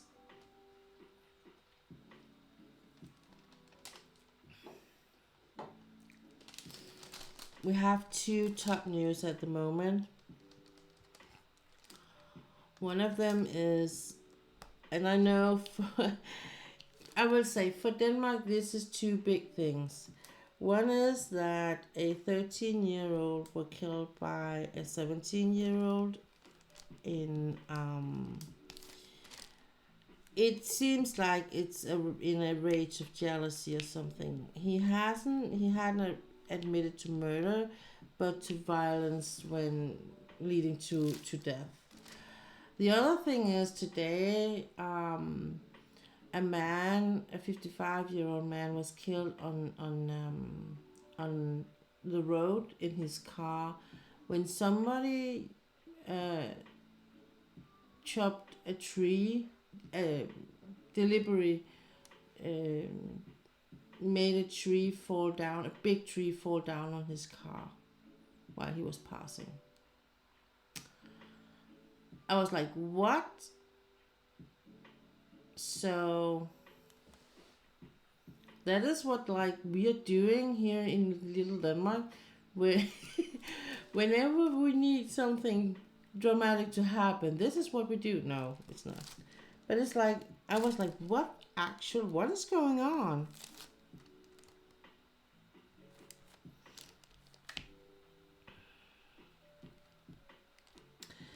I can't remember when it was, but it's not that long ago. We had a lot of incidents where someone was throwing big rocks off down on the cars on the highways when they were passing under a bridge. But this is to me, it's very personal in a way, because you have to time this really on the right, time that when that car is there, you got to make the tree fall. But I saw the tree in the picture of it. It absolutely demolished the car. So hopefully he hasn't, registered anything happened to him.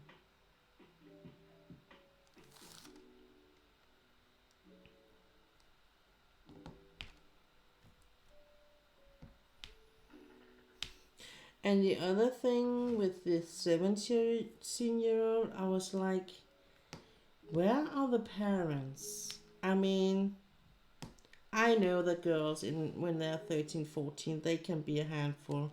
I was a handful in that age, but still, like, what is a 17-year-old doing with another 14-year-old? When they arrested him, he was in the company of a 14-year-old. She was they took her with them too, but she was released into the care of her parents, I guess. But I mean, it seems like he has a problem or a challenge. So they charged him with what do you call that, aggravated violence leading to death or something, and then rape, because she's so young. And he's over the age of 15. So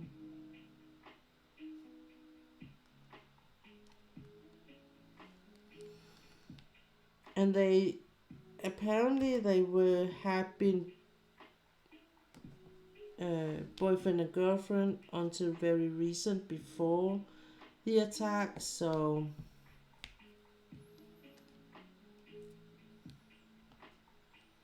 but it's so sad, I think, when people, when it's like, I really feel like it's sad when a human being feel that it's the only way they can communicate is by hitting, and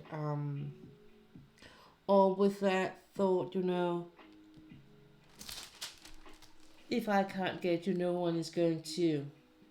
I feel that's really sad, and it makes me sad too, because I feel like someone has really let this person down in an early age. A lot of the people that do, use that kind of communication is because they don't know what else to do.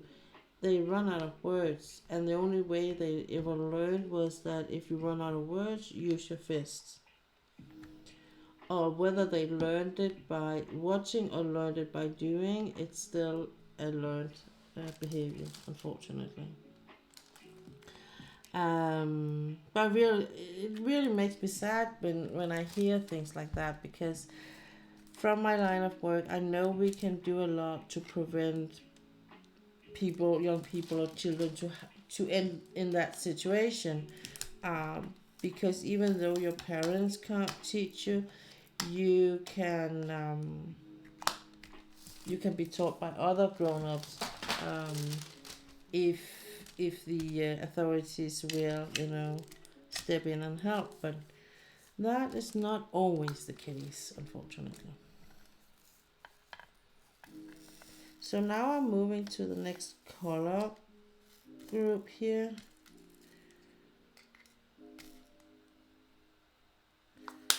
Like this, and this will be the next. And when I'm done with that, I'm gonna collect for the dark colors, and we will be moving a bit towards the end. So for sure gonna end. I think I'm gonna be working until I'm done with this section, because it's gonna be alright. The last part I'm gonna do is the probably gonna be the AB drills.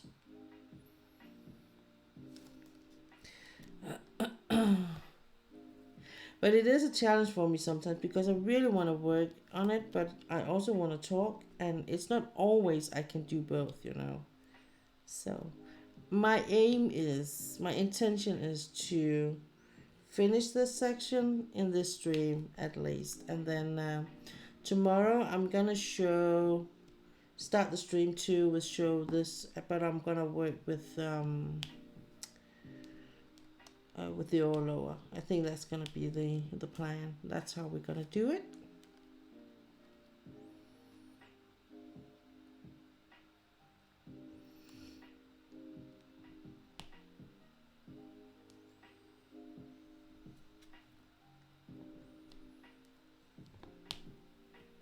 I mean, I have seen young people lash or being witness to they lashed out after me, or a another kind of person that in their world is like authority or just grown-ups, and you know, you quickly are like representing or being like a representative of a group of people that they can't trust, and they won't listen. And so that's kind of been my way of doing my job. Has always been, I've been very careful of always listen to what they say. I might not agree with them, and I might say I don't agree with them. I need to head off now, Piers, but hope to catch you around night. Oh, that's quite good, Vince. Take care, okay? And be safe, and I hope you will feel better.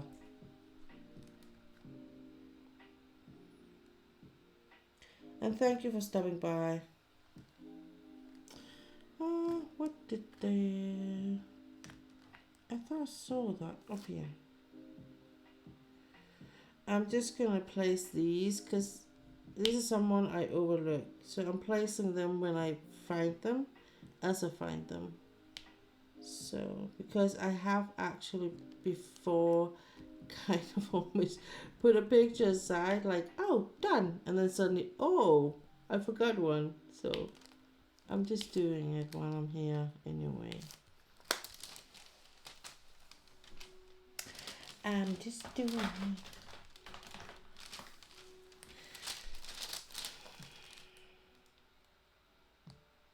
So to me, I think that it kind of both is in a professional way. I see these, you know, different young people.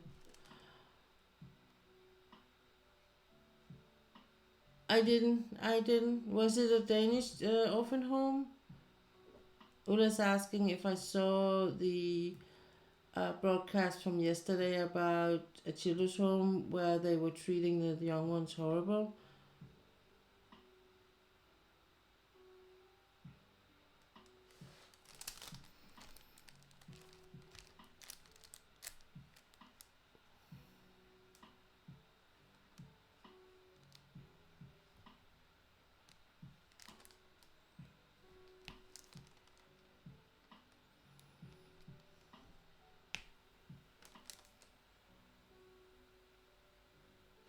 Yes, it was Danish. Never mind, the other part's coming Wednesday.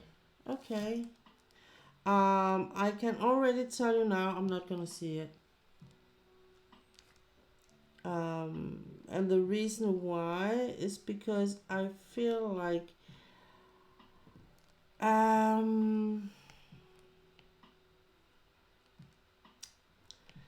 First of all, I think I have a lot on my plate as it is, and I do get emotional, um, about it.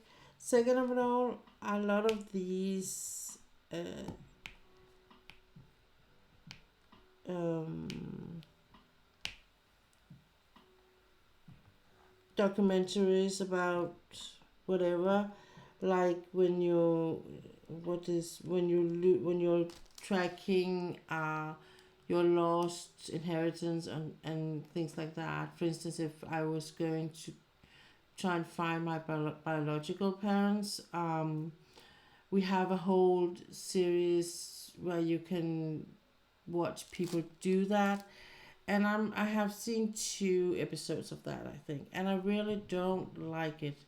I don't like it because I think, first of all, it does kind of it just kind of show people in a very vulnerable position, and they won't always be able to say no because they are part of a television program. And two, because they are not showing the right picture always. They're only showing from one side, and from the side they think, as that from the journal's point of view, what is the best side. So it's never a side, never a program where you see all the whole picture. You're only seeing the good picture or the bad picture. You're not seeing both. You're not seeing, like, um, for instance, if you take something completely different, take like a bakery. So the if you're doing a documentary about a bakery, you will show them the window, the finished product. You will show them where you sell them, and then you will show them the good days what you have in the bakery, in behind in the back, where they produce all the cakes and all that.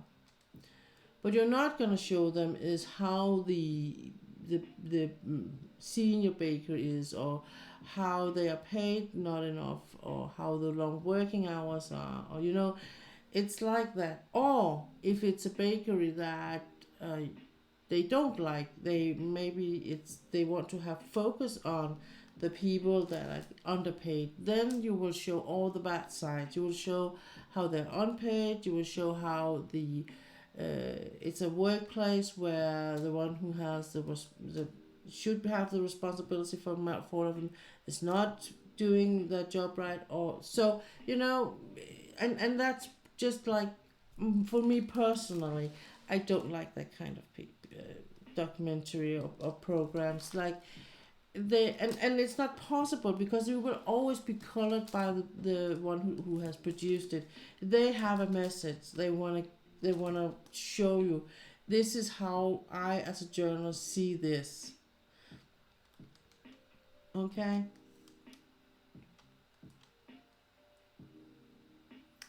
um it takes a really um and I think when it comes to all these programs about people, human beings, how they live, when they're treating bad, when they're treating good, um it's hard to show the whole picture, because it will always be colored from the point of view from whoever is editing or doing the creative side. You get what I mean? Yeah.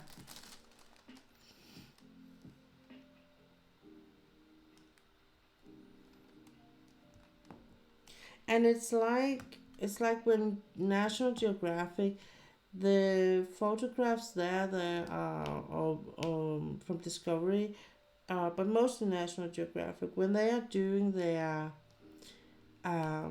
shows about how wildlife is doing, how they're surviving and all that, they have to every time being like thinking, how far can we go in putting pictures on how rough it is to be out there in the wild. I mean, that is a matter of life and death in the highest potent, It's like it can't get on any more real than that.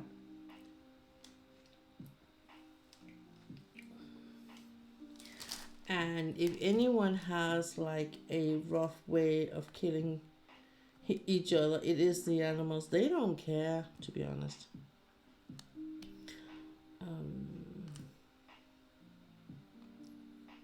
So because they only want food. I mean, the Komodo dragon, their prey are like, they bite them and then they wait them for dying, because they can only eat meat that are half rotten. So so it's like, okay.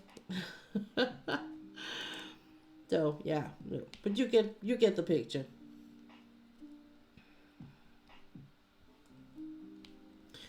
And I mean, at one point in my life, I did watch all these different things,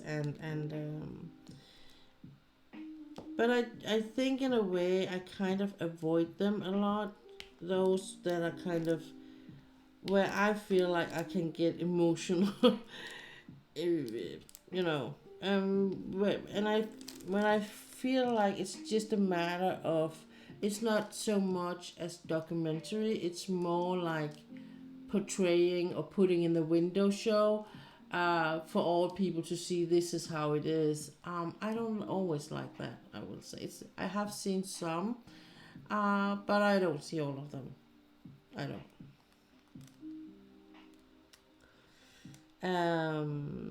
Some I see. Sometimes I do see them.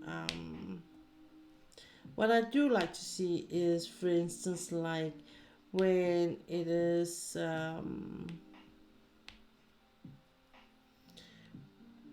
one of those that goes close into how insider trade is being handled, or the men behind the insider trade, or the men behind the pyramid games, or some of those things. They can still be rough, and it can still be like a lot of people can be hurt, or they can lose home and stuff like that.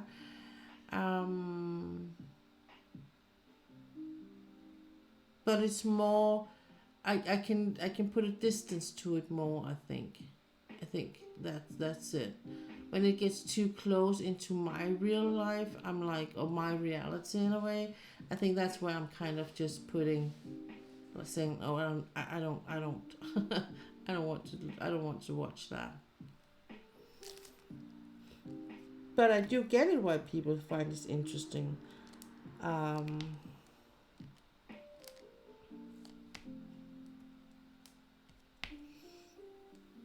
I mean, I have I have a really really close friend that is um, disabled, and she needs help to a lot of her personal needs. And for instance, she can't comb and wash her own hair. And the personal assistance she got from that is from the official Denmark. If she had the money for it, she could pay her own, so to speak, to come, or she couldn't hire her own, but she don't. So she has to say yes to what she can, what the official Denmark is offering. And that is not good. I mean, they are not treating her well.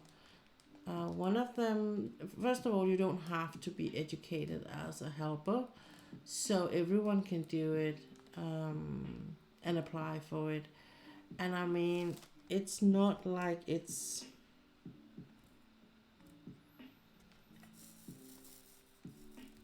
not like she's not an old woman. She's actually my age, but she just need a lot of help. And so she knows, but she's still a grown-up woman, so she knows what she wants and what she does not want. Unfortunately, she has psoriasis in her head. Um, you know, under in the where the hair is all over and on the back of her head, and it's very sore, filled with wounds or healed wounds, and she's like, oh, be careful with that brush. And this is a man, and he's like, oh, either he pretend he can't hear her, or he pretends that he does not understand her, or he's just doing it. One of the things he said, it doesn't hurt. How the hell does he know whether it hurts or not? And I said, I was fuming when she told me. I was like, what the actual hell? That man should never have been allowed to have anything to do with human beings. Because he can't tell what hurts on her or not hurts on her, That's for sure. But, so, it's just saying that sometimes the real life is even more rough than the that's how Ulla says that's how she has with the horses. So when they shows abuse about the horses, she can't see it now. And I get that too. I mean,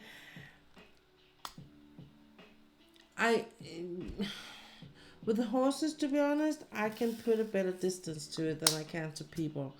But I totally understand why people don't want to see it. And it's not pretty either. It's really nasty things they put these poor animals through. That is really, really unnecessary. It's not even something that, like you have to do it. It's not, your animal's not liking it, but you have to do it. You don't have to. You don't even have to. But the good thing about this with the horses is it actually put a lot of attention to it. So now when people, ordinary, not non-horse people, for instance, see, what was it? It's not that long ago, there was one of the events, horse events. My husband said, oh, does the horse do that with the mouth? Is that because it's hurting? Why does it show? What does it do this? Or what does it do that? Is that because it's hurting? So, and I think he won't be the only one who would be like, okay, why is the horse doing this? Why is the horse doing that? And it has brought a lot of awareness just in general to the horse or equine world. So what is it you put the horses through? No horses were created to be in a barn 24/7, 4 days a week, and then take them out of the barn, ride them for an hour and two, and put them back in the barn. That's not a horse life, and that's not a happy horse life. A happy horse is a dirty horse. You'll go out and and collect, so to speak, from the pasture, and then you brush it, clean it, prepare it, and ride it. And the rest of the time, it's just doing things on the pasture and going with the fellow horses out there. It's travel animals. They're traveling a long distance in the wildlife. They are not standing in a small barn or a big barn, wherever, in an enclosure all day long. And I didn't know this before I started riding where I am riding now. And like she says, one of the biggest problems a lot of these horses in the barns have when they are like closed in behind doors all day long is they get bad stomach aches, like colic things. So they can die because it's like the whole system is just it's freezing up. The horses are created, and so is the systems to walk.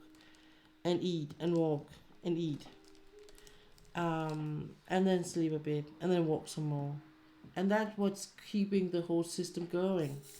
um, so if they are, you know, be too passive, or standing too much in the same place, or just not enough space, they will be sick a lot of the time. And it was kind of funny because I was out last Saturday, and my while I was riding, the horse I was riding on, Albert, he let out some big farts, and he's a big horse, so it sounds really really loud when he opened out for air. And my riding instructor was so happy. She was like, "Oh, good boy," because he had due to weather changes and all that, he had some days where he didn't move too much because the weather changed, and it was wet and it was cold, and so it was not, completely, but she had to make go out and ride him that day. So he not the day I was, but during the week, so that she could keep his stomach moving, and while she did, he did it kind of kick started in, so he would uh, get rid of some things, um, and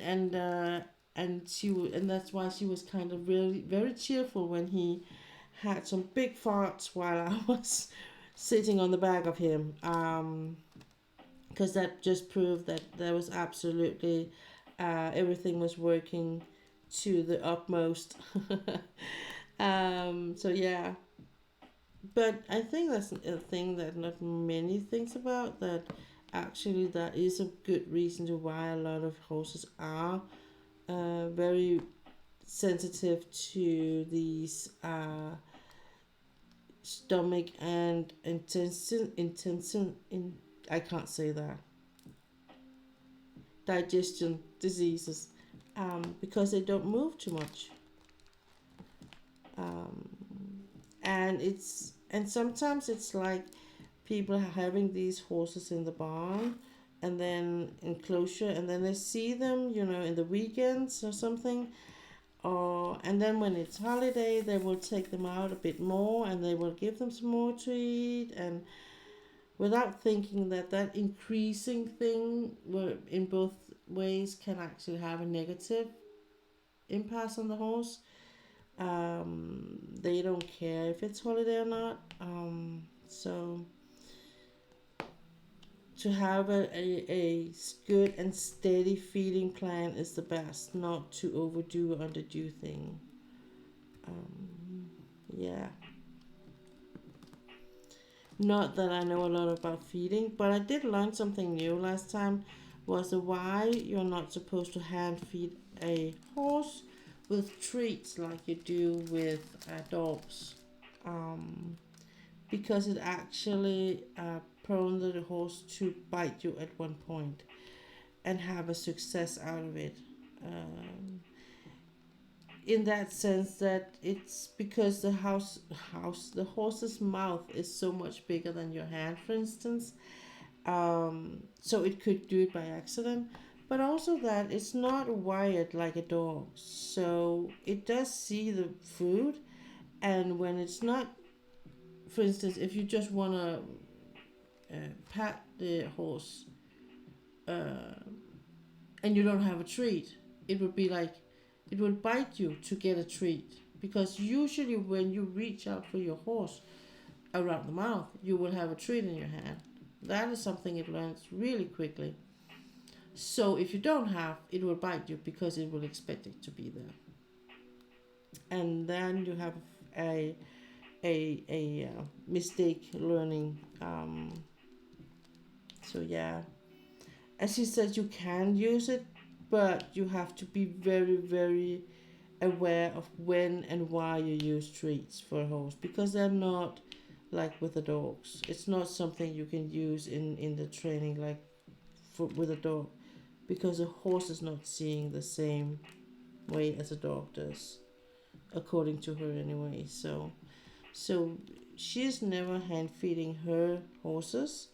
If she is giving them something besides grass and hay and all of food kind of feeding things, for instance apples, which Albert, the horse I ride most of, really loves above everything else food he likes, um, she would just throw it on the ground. So she won't be hand feeding them. And I can see her point, I will say, I can. um Oops, put this here.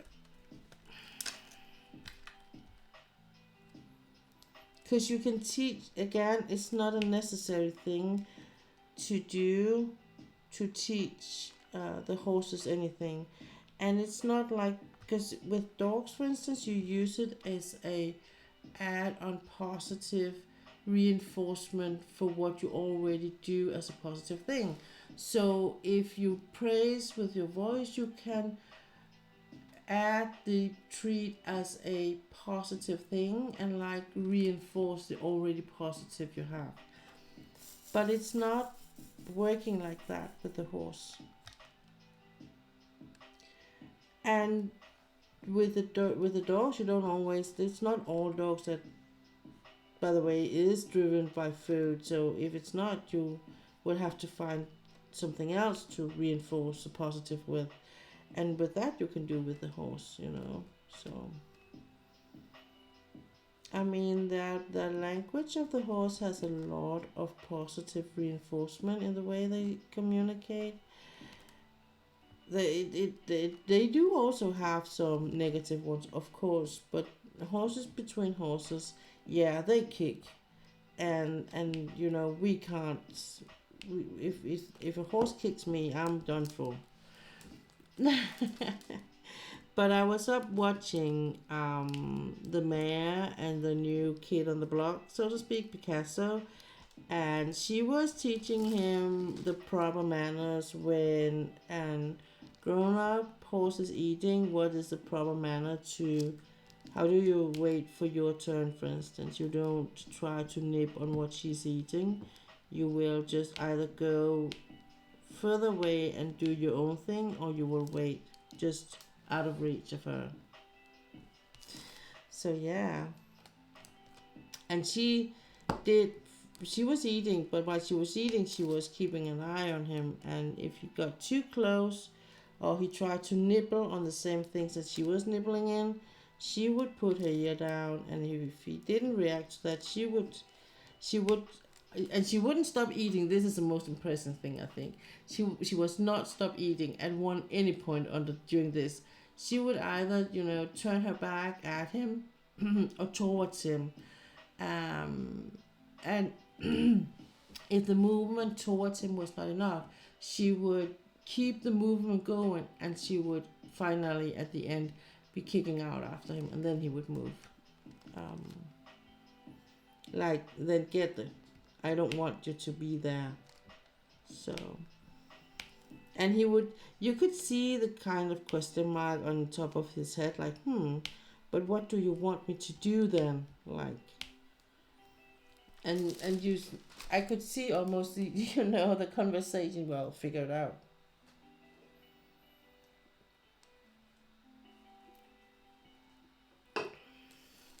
I don't know. Figure it out.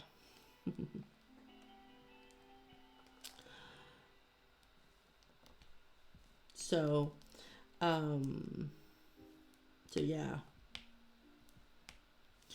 And that I love to watch. I love to watch the horses out in the wild, or like out where they're running around where I ride whenever they have their days off.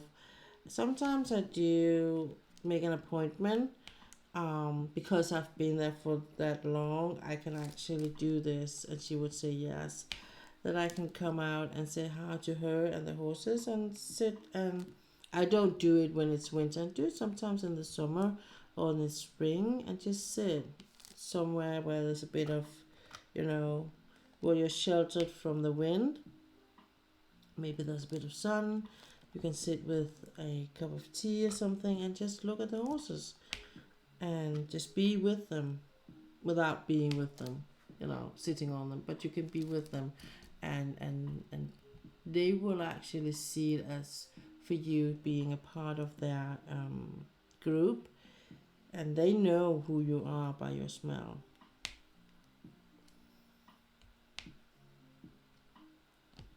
So I haven't done it after she got Albert because I haven't had that. I hadn't riding on him as long, so I haven't ride on him for a whole year.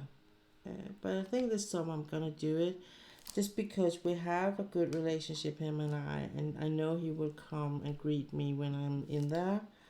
And he will keep me safe from other animals for sure, because he's a warrior, so he will keep me safe.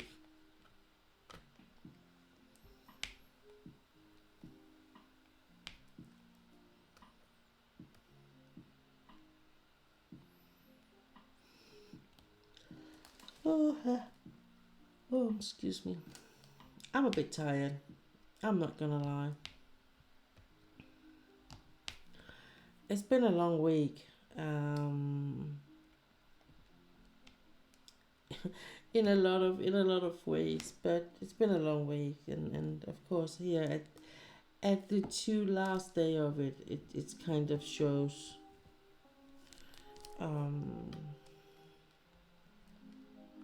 Yesterday I actually went to bed early, and early is around 11 p.m. for me.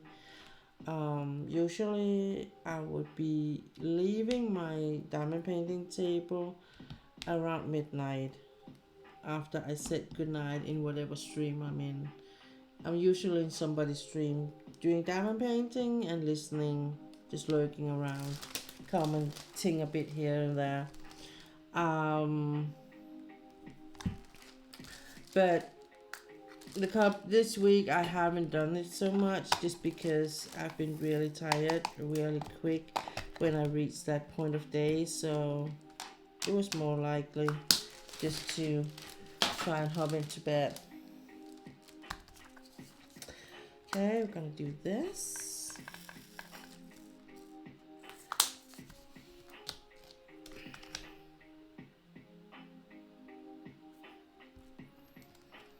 And then I think I'm gonna find all the dark colors for the rest, because I have the AB drills, they're just around here.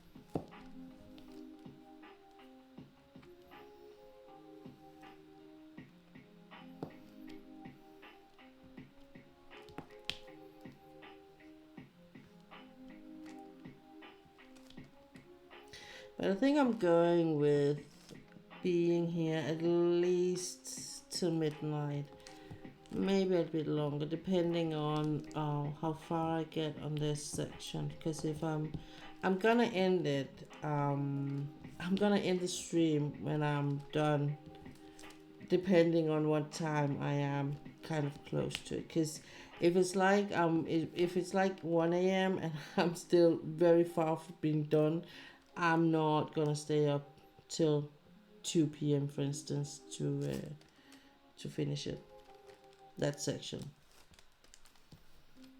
because then it would just be, you know, the last part. It's like, okay, it can wait till tomorrow. But if it's like I'm only one or two color down and I need to be done, I'm like, I'm gonna do those two colors and be done with it.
So I think we're looking into Easter next time. It's gonna be where I'm gonna have some days off work. I will probably be working at least Monday and Tuesday, and maybe taking Wednesday off if I can. Um, but at least Thursday and Friday. Thursday's gonna be a day off because it is a holiday, um, an official holiday.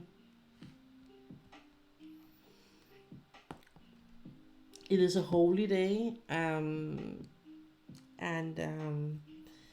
so I'm gonna stream probably, but I'm also thinking I will try and see if I can manage to have enough resources to do some video. I really want to do some more gallery on that, and I know I'm saying this a lot, and I do have the intention, and I feel like every time I'm like, okay, now I can do it, then something happens. It's like, oh Jesus. Yeah. So but just know I'm trying my best. For now I am doing this live stream, and I'm putting them on my YouTube channel when I'm done for the week. So, and it will be latest on the start of the next stream. So they are putting the VODs already there for last week's 2 streams, and this week's 2 streams will be next, at least latest next week, Thursday or something.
Chris.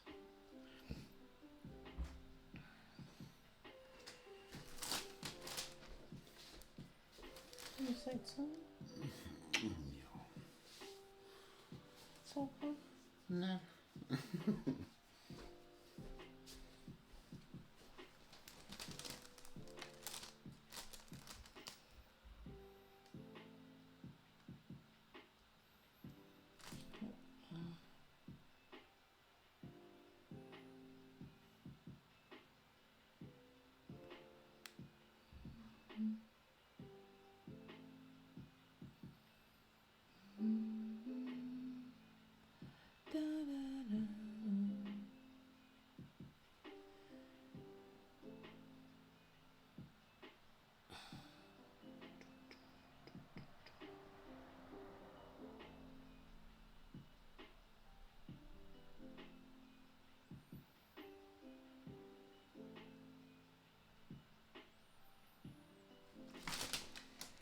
Okay.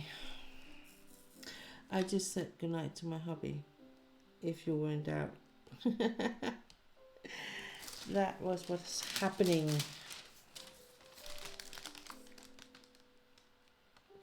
I was just thinking, it's kind of funny because, and I'm always a little bit impressed, not a little bit, to be honest. Actually, quite a big impressed by the people working in DAC that, hang on, I'm just, because I just saw a mosquito, like that's a bit early, isn't it?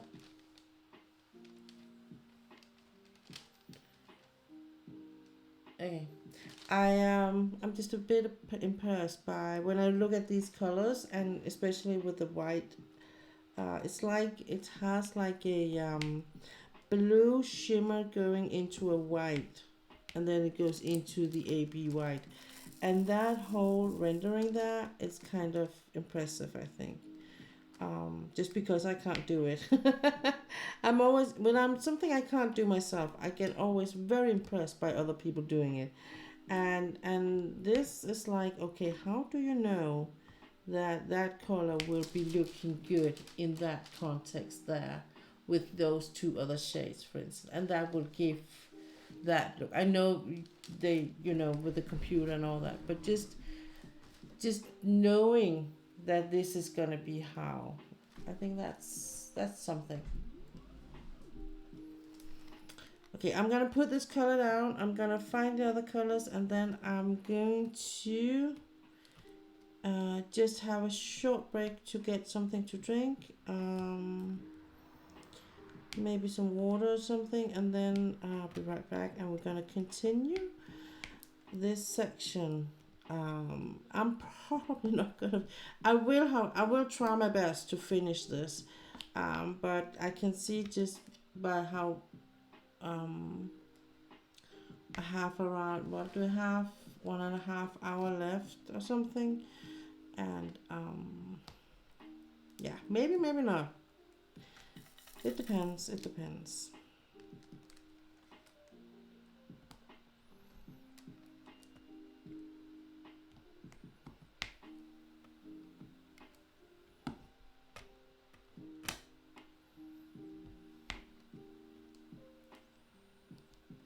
I saw such a cute picture today with 3 Labrador Retriever or Labs that says, if you like a breed, why don't you just get in all the colors or something like that. That was really cute. Like, oh.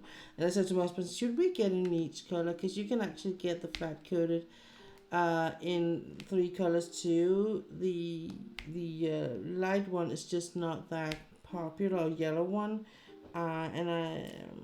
But there are that color does exist, so it is like a version of the color range, but the most popular and the recognized as the one you're breeding on will be the black or the brown or a combination. So I just saw one of the Danish breeders. She had puppies. They were 6 weeks old, and the brown ones, I was like, I'm just gonna have one of those, one of that one, that one. I really just wanted one of each. Like the videos with that says like, I just want one, but what if that one gets bored? Okay, I'm gonna get 2, because then they would have a companion. But what if they get bored? Okay, then I'm getting 1 more, and they can keep each other company. But 3 is such an uneven number. Why don't I just get the whole set? Okay. So let's see. CK 4 here, and T, and that one, and that one.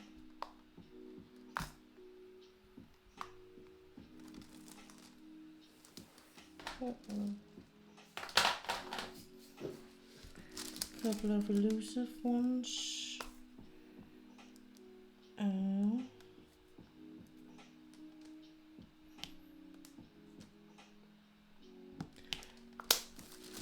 And the black and the square. Yeah. So I only don't have the 7 and the 9th actually. Yeah, okay.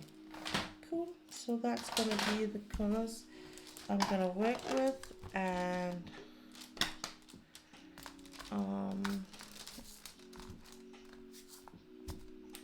probably in the, let's see, this one's gonna be the last. Let's see if we can work with them in that one. Otherwise, I'm gonna use the other one here.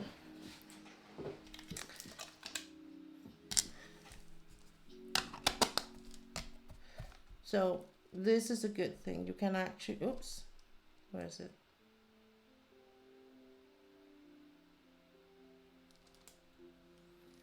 So you can actually put, this one is the one I just got. So I can actually put these two together. I can mix and match the two as long as it's the same size. So I can mix the lid and the stopper to another kind of tray. If it's not like the tray is really what function here, so I can just put another tray up on here. So I think I'm going to use that for all the dark colors. Use this one for that. Okay, I'm just going to take a brief break.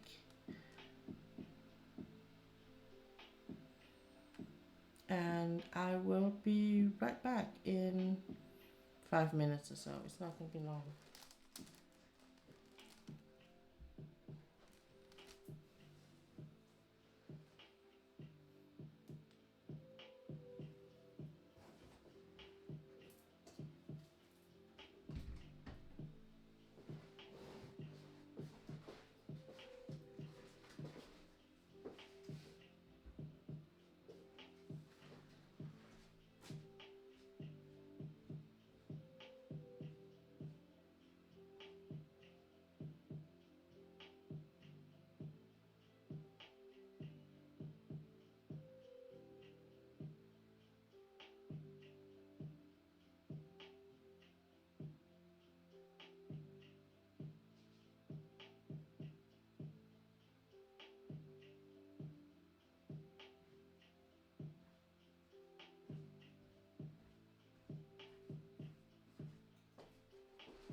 let's come back to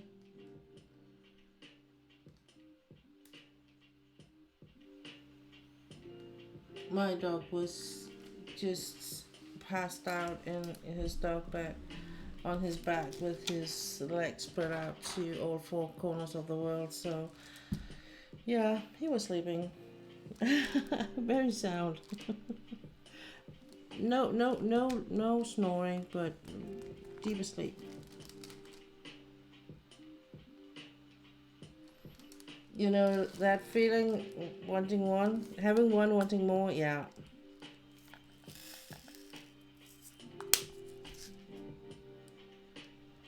It's like an addiction, right? So it's kind of okay. Now I got one. I can't just have one. I need at least one more. And I would admit it, if I had the money for it, and not so much just getting it, but you know, feeding and all that, I would have lots of dogs. You know, just having like that guy in the state, the Asher house, having a complete house filled with dogs. I would love to have that.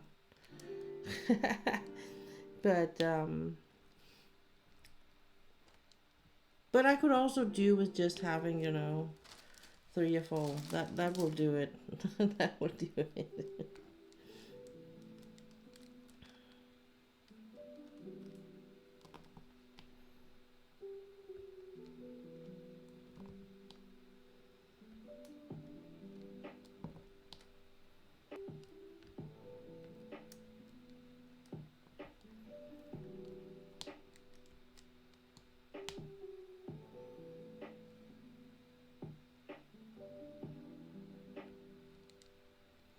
I think I would have like a I would have like a guard dog of some sort. Whether it would be a King Corso or it would be more like a German Shepherd. You know, that would be comme ci comme ça. Um, and then of course I would have my flatty because I wouldn't live without my flat-coated retrievers. And those I would probably have a couple of, I guess, because so not just 3. I would rather have 4 or 5. I think, to be honest. But yeah.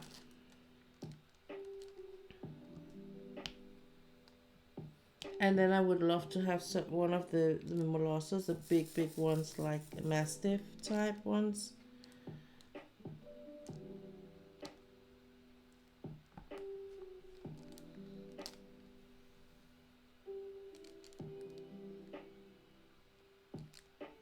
That would be so cool.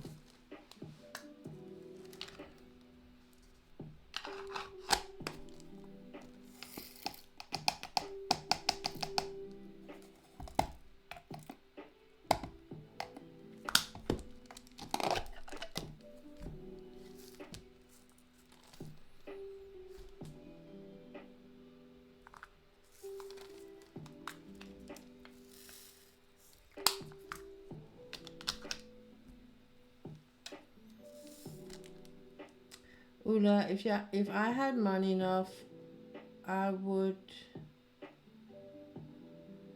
have as much as many dogs as I have room for, so they could run around and be inside. Yeah. Yeah, of course they were gonna be inside.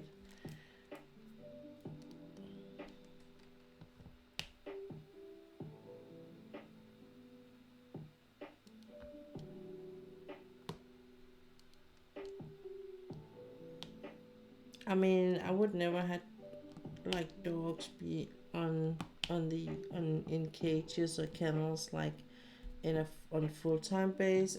I might have had to in short period of times that would have to be like when I had with my German Shepherd, just because when she was young she did tend to destroy a lot of things, and just that the coming home ritual would always be, in the beginning they were just filled with so much negativity, and my ex-husband would be mad even before he kind of entered the house. So just to turn that whole thing around, it kind of,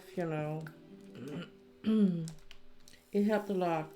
And then I would say when she turned 2.5, 3 years, no, 2 years, I would say, it changes everything. And there wasn't one thing that also changed was it was at one point we were like unemployed, so we had a period where we, both of us were home most of the time with the dog, and it was really, that was all it took for her to be old enough to be home alone. And then I had a job change, so my new job would be like in the airport, and I would have like working hours. I would be home, my husband would be working, and the other way around. And then sometimes I would have days off, and we would be home, both of us. But for the most part, it would be, regarding the dog, she would not be really home alone for the for a long time.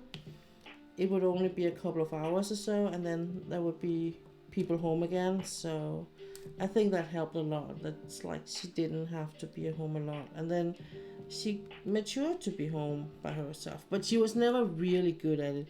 She was actually one that was having. It was better for her just to be in the car, and she would be better there or next to you. So.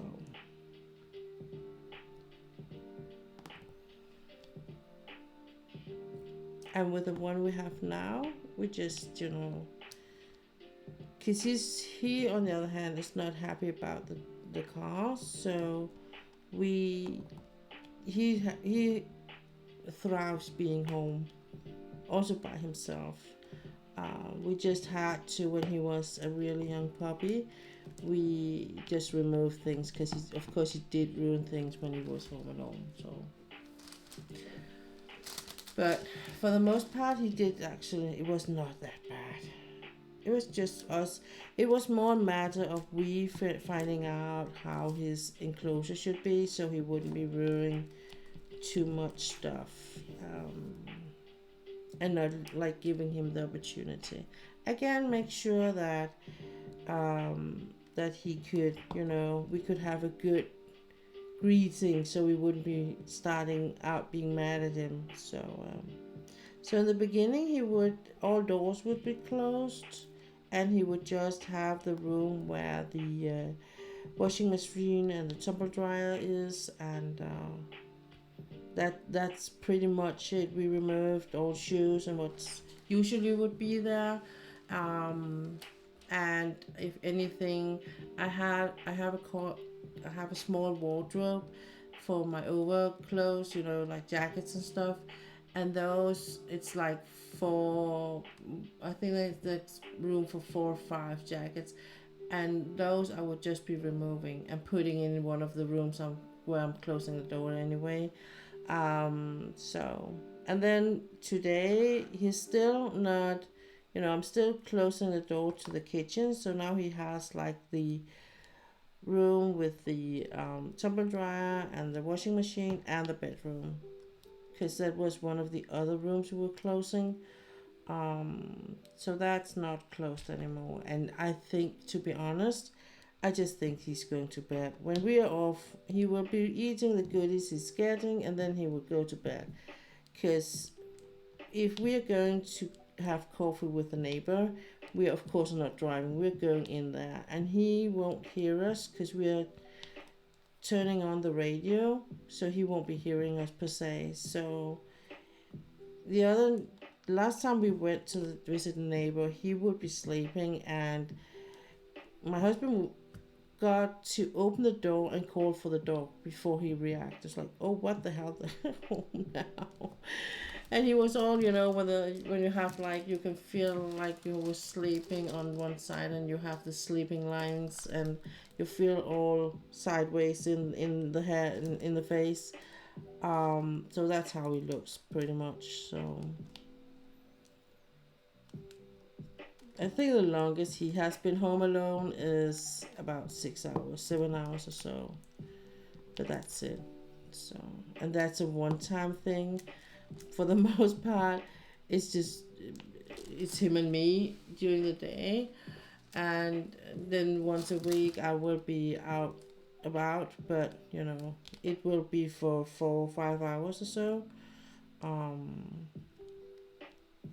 I will drive off 8 a.m. and I will be back for 12 noon or 1 p.m. or so, depending. So it's not bad. It's not really bad, I think. And he's I mean, he could probably be home for 8 hours. He would be a bit, then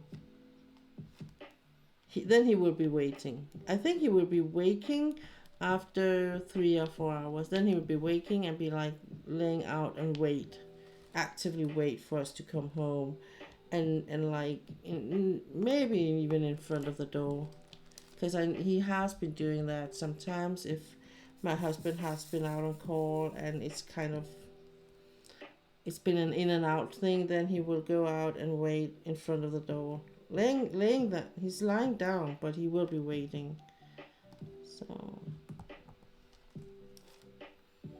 even though he is my dog in many ways, he's also very much a family dog, or a pack dog. So if the pack is not collected in the usual way, he won't be at ease or in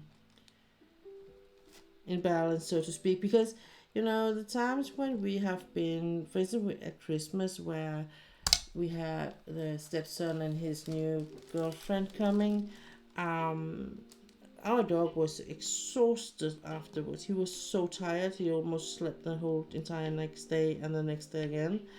And he collapsed completely as soon as they were at the door. So even though he really likes other people, but he does not relax. He can kind of collapse and sleep if I am in my usual quarters, so to speak. Then he will be lying on my feet and like be at ease. But if I am up and about and being like a hostess or something and trying to show myself from the best side, he will be running around with me and will be up and about. So yeah, that is something that can actually make him really tired.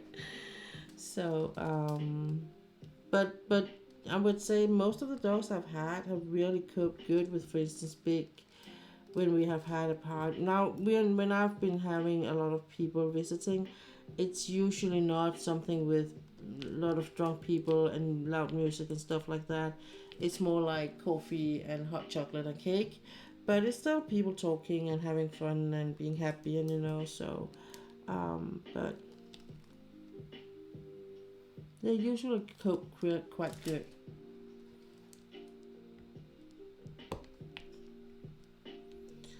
um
well, now I know I have so many of these.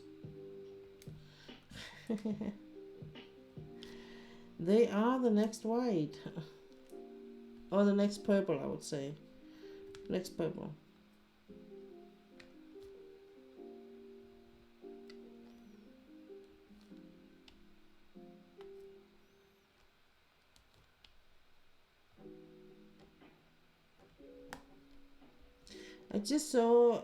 I didn't see the entire Oscar because it is in the middle of night. Una says my dog is actually only alone home when we are out shopping, grocery shopping. So there's always almost someone with him. Yeah, it's kind of the same here. I mean, it's good for him time to time to be alone, and sometimes you almost feel like he's like, oh, for crying out loud, leave the house so I can get to sleep. But most of the time in the everyday routine, I think he really enjoys just our day from Monday to Tuesday looks a lot like me getting up and he being a part of my morning routine. We have our own small quirks we do in the morning, and usually my husband will be waking me before he leaves the house, and then I would get up and get moving with my routines and all that, and that would be it. And my dog, as soon as I get to the chair in front of the computer, he will be finding his bed and rolling on the back and be like, okay, so this is one of the days we're working. So yeah.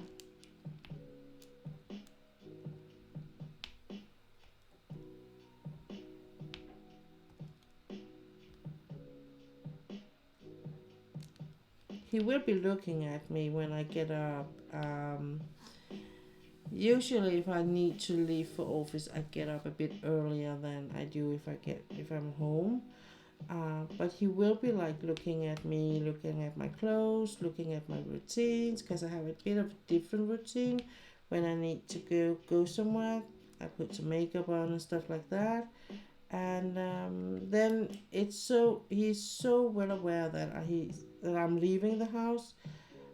So he will be waiting to get his goodbye treat, and you can almost feel like get so I can get my treat. That's the attitude he has.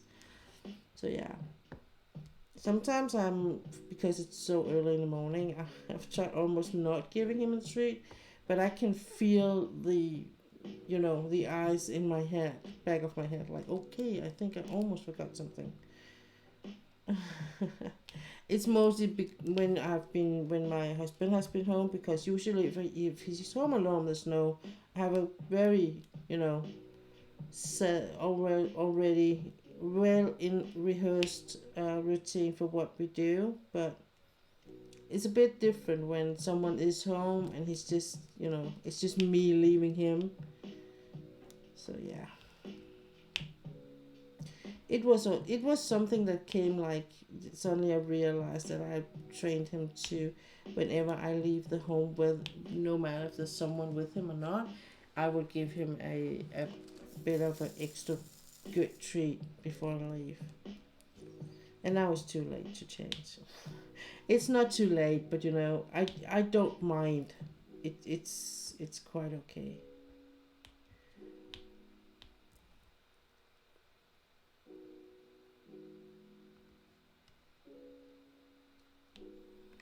He gets half of a, like, it's called a dental stick, um, and he gets half of those when I leave him and there's someone home with him. If I leave him and I know, for instance, when I'm leaving for office, I know I'm gonna be away for more than 3 hours. I will be giving him two of those, so it will similar one and a couple of goodies, and then I will be leaving. So I did cut back on his dinner and his breakfast, just because um, he had that week where we couldn't exercise him as much as, but I was not cutting down his treats, so he did actually need to lose a couple of kilos or pounds. So So he's about to be where he needs to be, I think. So he's usually quite easy, both putting on and losing the weight. I wish it was like that for me. that would be nice. Oh, there's one more up here. Oh, it's a different color, that one. Okay.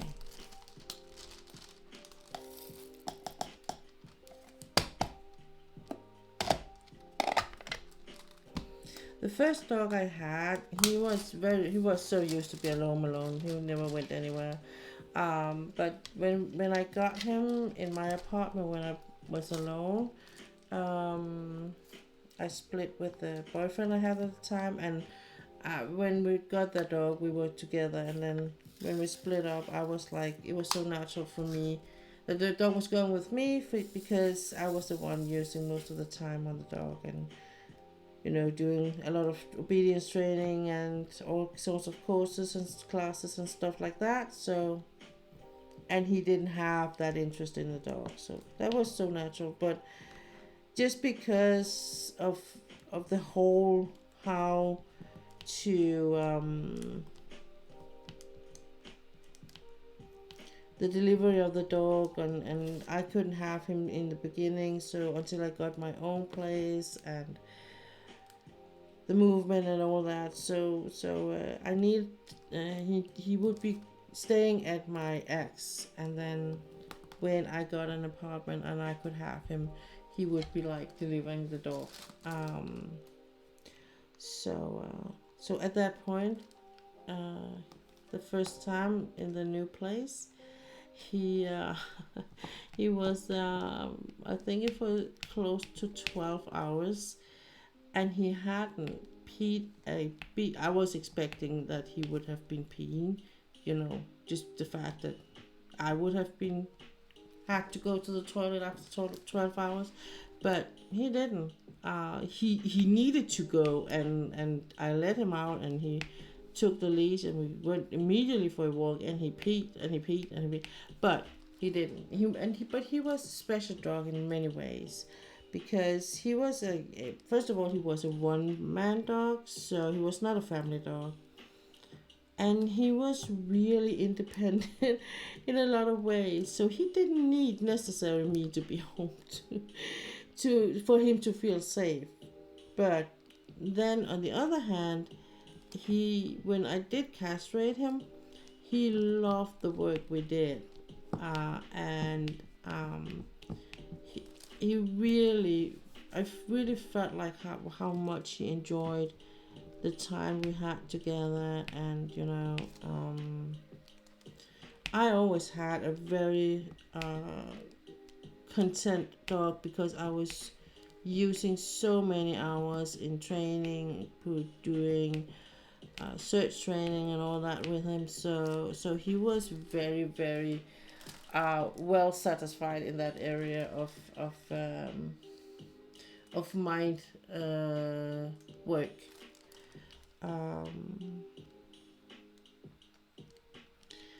But even though there could still be a problem, if he was like having anxiety about separation anxiety or something like that, I could have worked my ass off and he would still be showing the signs. But he didn't. The only thing and this was kind of funny, the only thing he really never got really good at was actually driving a car, being in a car. But he got to learn to be in it, and because I took him everywhere. Because if I needed to go anywhere when I got home, when I was alone, I was not gonna go without a dog. I was not gonna come home, get him out to go for a walk, and then put him back in the apartment. That was not gonna happen. I could probably have, but that was not gonna happen.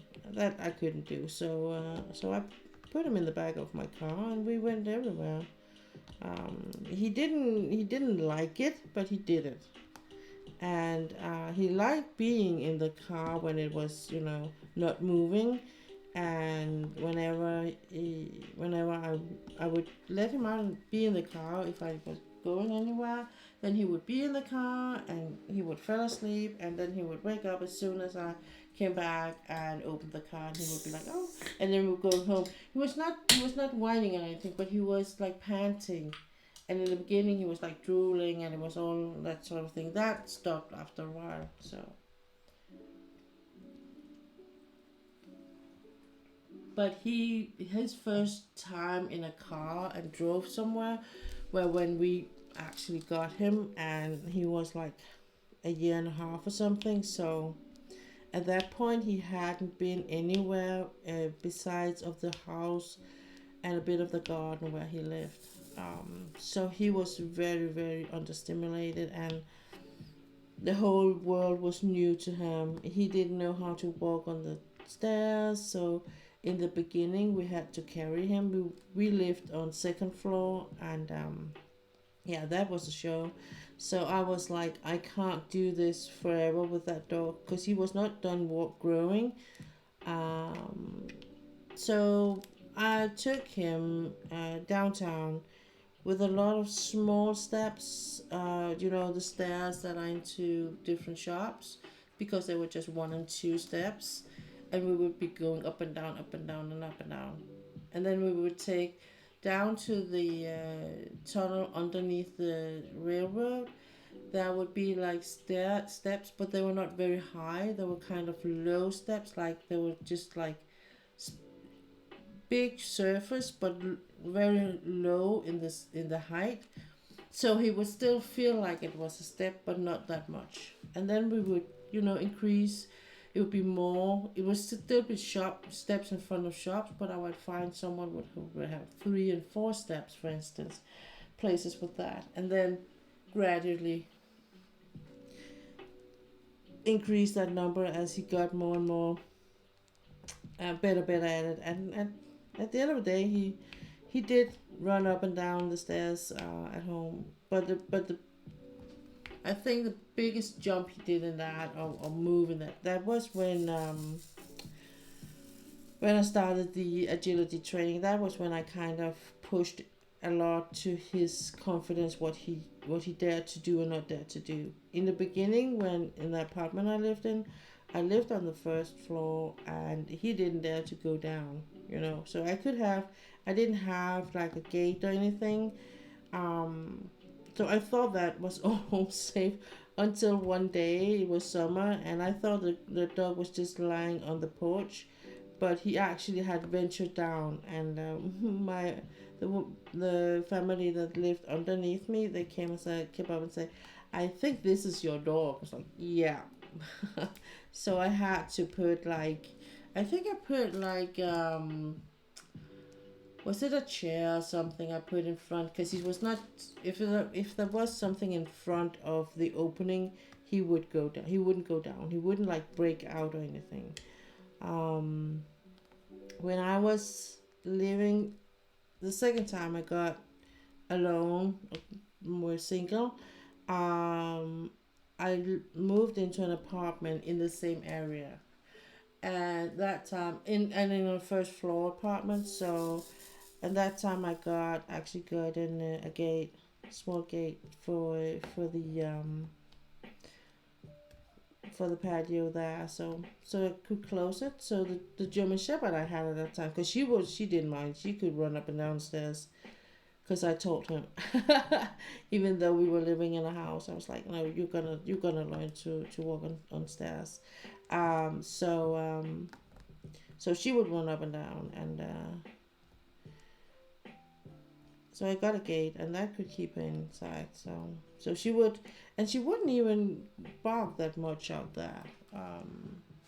Usually, the most she was barking was mostly when she was inside the apartment, and someone was either knocking at the door or the bell or something, or she could hear them on the stairs or the steps. She would be like barking, but the most part she didn't say that much in comparing to the barking.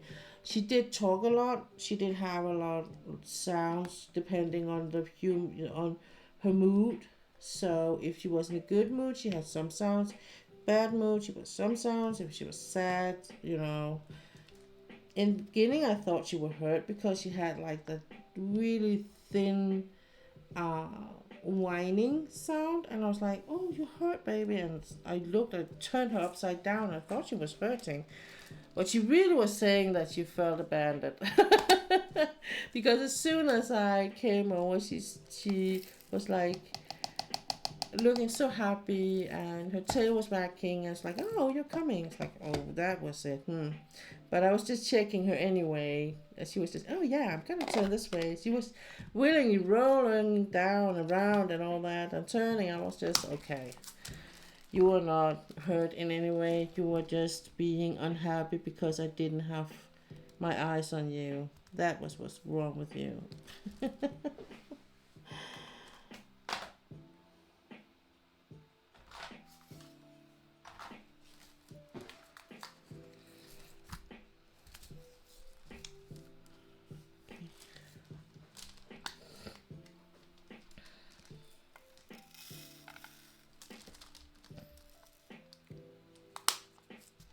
And I must have forgot about this because I grew up with German Shepherds, but maybe you heard things differently when you were young and a child. You definitely saw world a different way, I think. So maybe also with the dogs. Probably because I didn't feel that kind of responsibility for the dog. You know, I remember my dog of the German Shepherd. I had one that came kind of catered to me most. He was a long hair. He was so lovely. And I mean, when he was sad, but he was also sick, so it was a different thing. And they were around me all the time. But I just think I was kind of, I grew up with the sound, and then I kind of forgot about it in that period where I didn't have any dog thing to do with dogs. So when I finally got my German Shepherd, I was like, what the hell is that noise? That is a German Shepherd. Yeah. Because the only place the dogs, or the only room the dogs in when I grew up, the dogs were allowed in the furnitures or in the bed was in my room.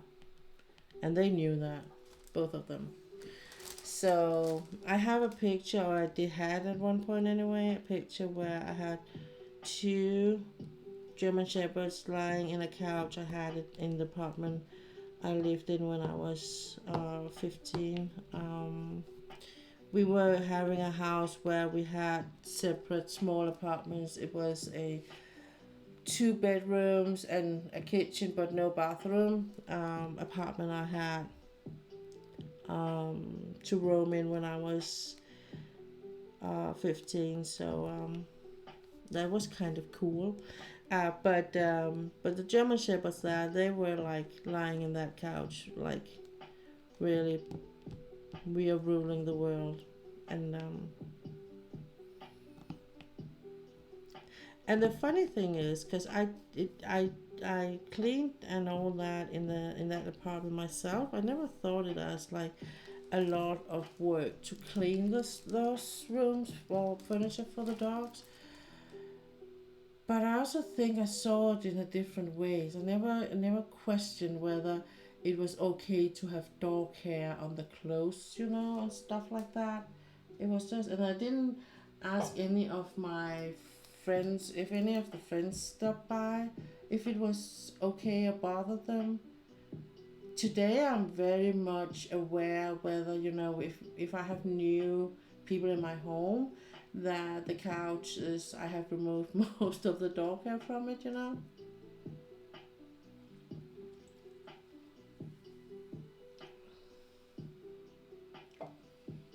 So in that sense, things are a bit different, I think.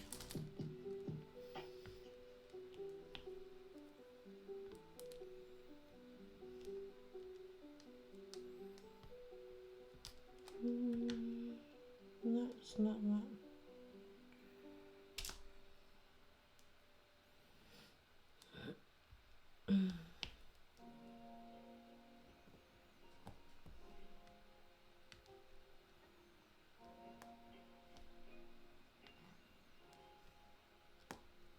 I think it's gonna be a close one, but I don't think I'm gonna finish today. This section here, but it is gonna be a close one for sure.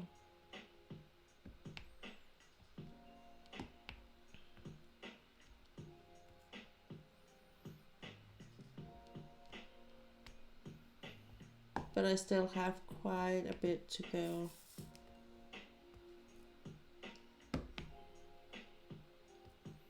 And it is as usual, so I'm probably just gonna do it off stream tomorrow.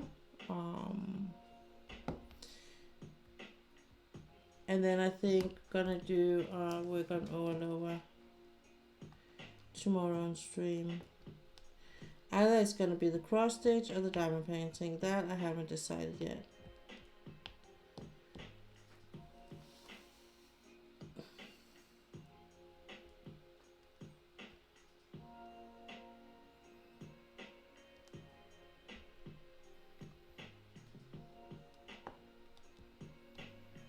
I can't quite figure out whether it's the connection or it is my computer that makes it a bit unstable. But no one has kind of complained, so I guess it's running quite okay in the other end. Even when it says unstable here.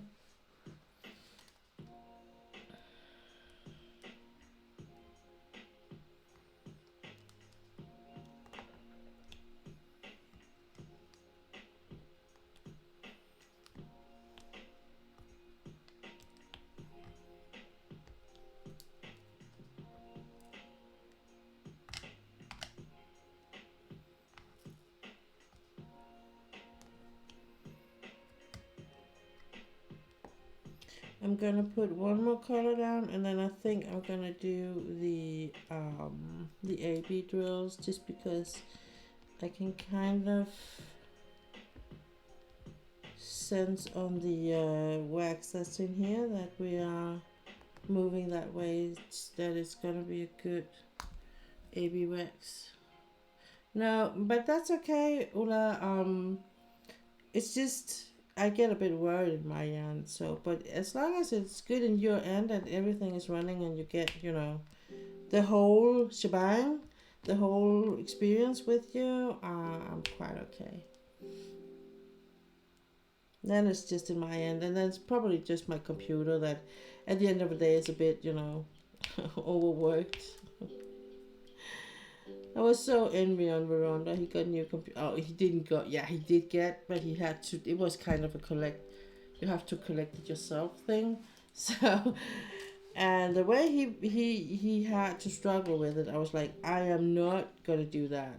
I am gonna pay for a already collected and ready to do things on computer.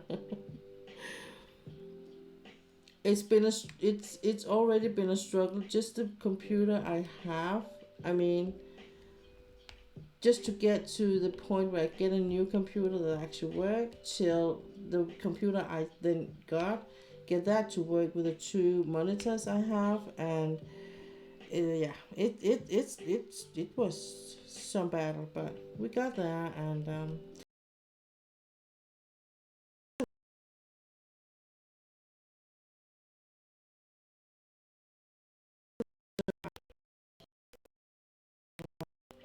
that works.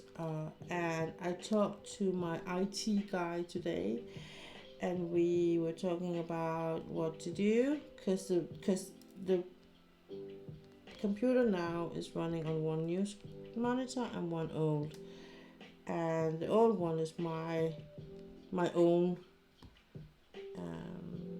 But because the company is, we're doing an upgrade all around, I am going to get a new monitor here.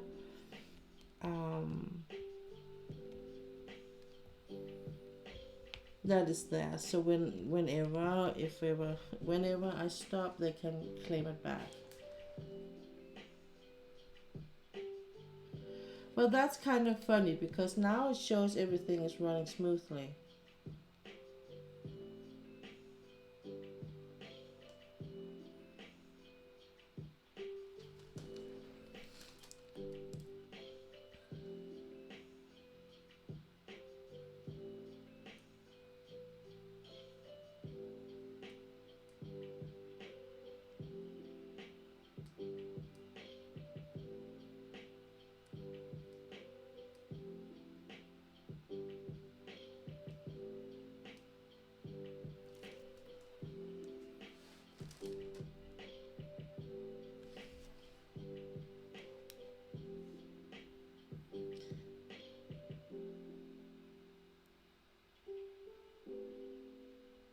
So is it frozen now?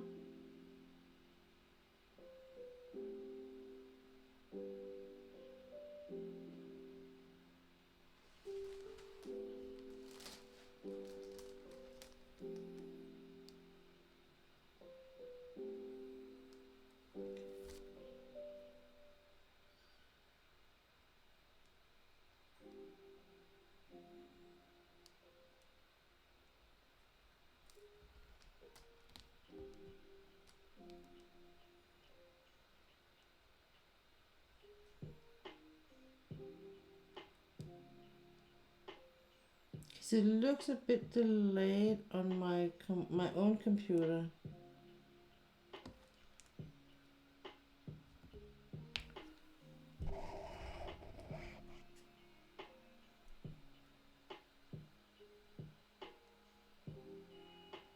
Okay, so it's just okay in that way. Okay, cool. Yeah, then I get it. I get it.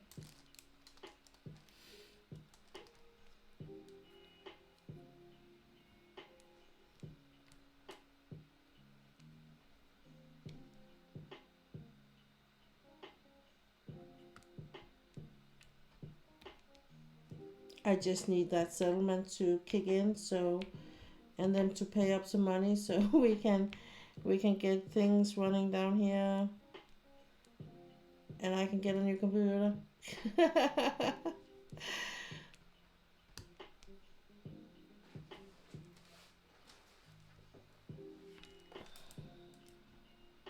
Because the thing is that when I do that, probably this one I'm using here, my husband is gonna get that because he just needs a computer to, you can't download everything on your phone, so sometimes you need a computer to, just be able to read whatever you're downloading. And not all phones you can use, you can open PDF files on and stuff like that, so. Let's see, what are we gonna do? I think I'm gonna do the T. Yeah, because then it's gonna, and then the 1, and then we're gonna see what, because the thing is that when I do the T, the symbol T is going to be here, and I'm gonna fill all this out and a bit here, but then I'm gonna do the 1 is gonna take all of the from the outer starting zone and all this here. So that means if I'm kind of have to stop suddenly, depending on my body, I'm gonna take it one color at a time right now because it feels like I'm working a bit up against my body and we're not quite, clear on who is the boss here, so.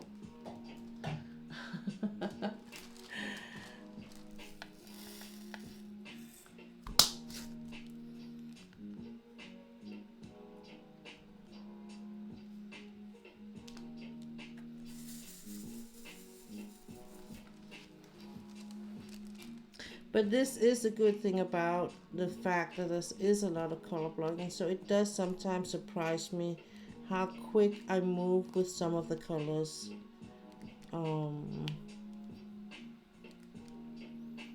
So even though I might think that, I'm never going to be done with it, it certainly will show that I will. So, but I'm also a bit working on the late side of my day, and that means that I can ignore only so much, and then I need to give in to my body and listen to what it says. So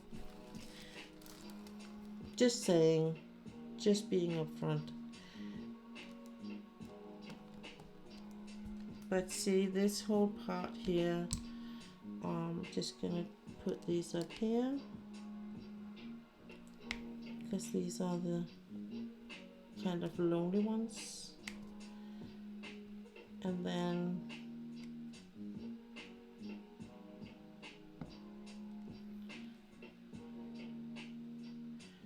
I'm gonna do this. This is gonna be the one with the, where I can use like my big one that way.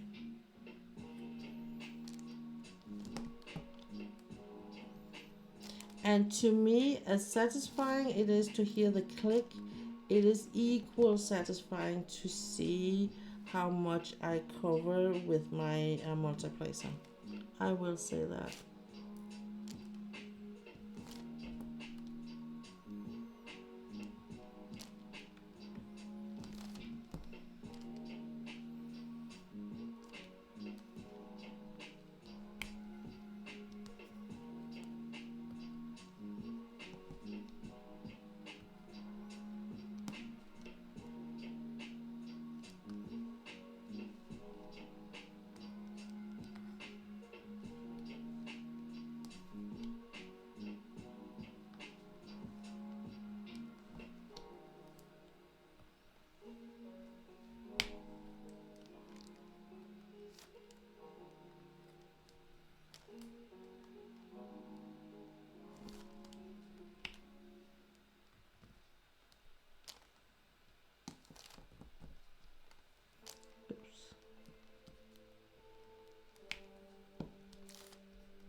And I know it's not a race. I know it's not a matter of who finished first.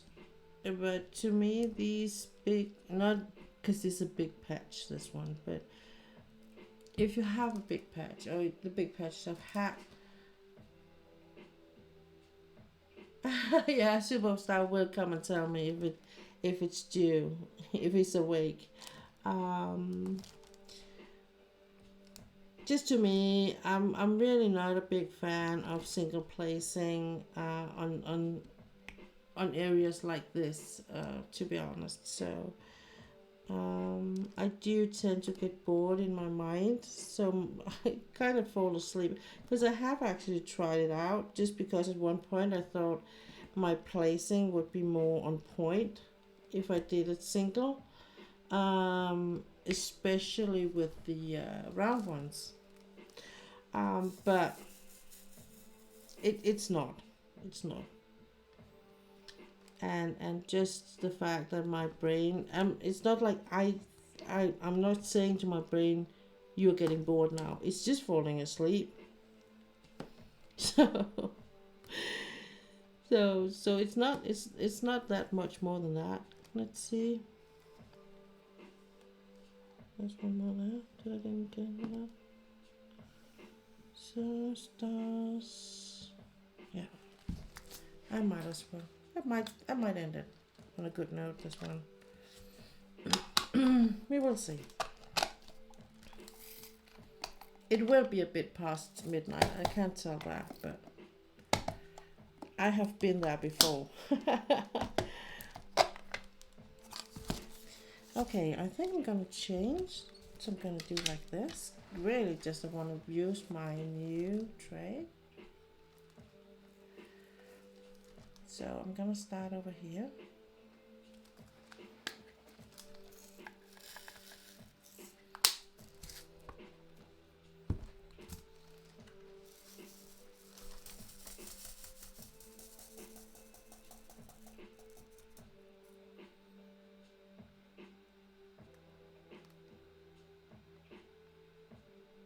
So this is just to show how the AB drills looks like if you don't know, and how the shine in them up against the light.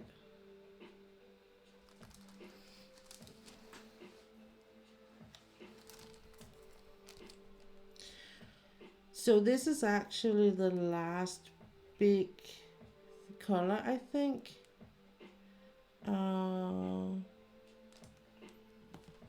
The AB, because there's not that much left when when I'm done with that.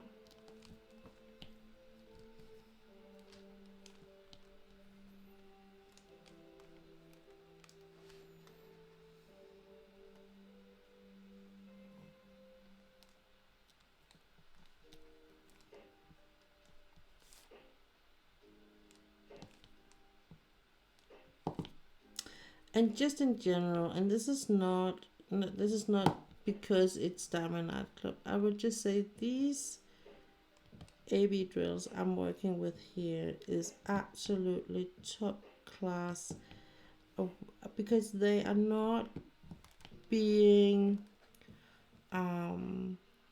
affected much of the treatment they get when I place them, because I am a bit rough on my drills, I do admit that, and they look much prettier when they're in the tray before I place them because I am a bit rough on them. But that being said, these still remains all their shine, even though. So just the fact that that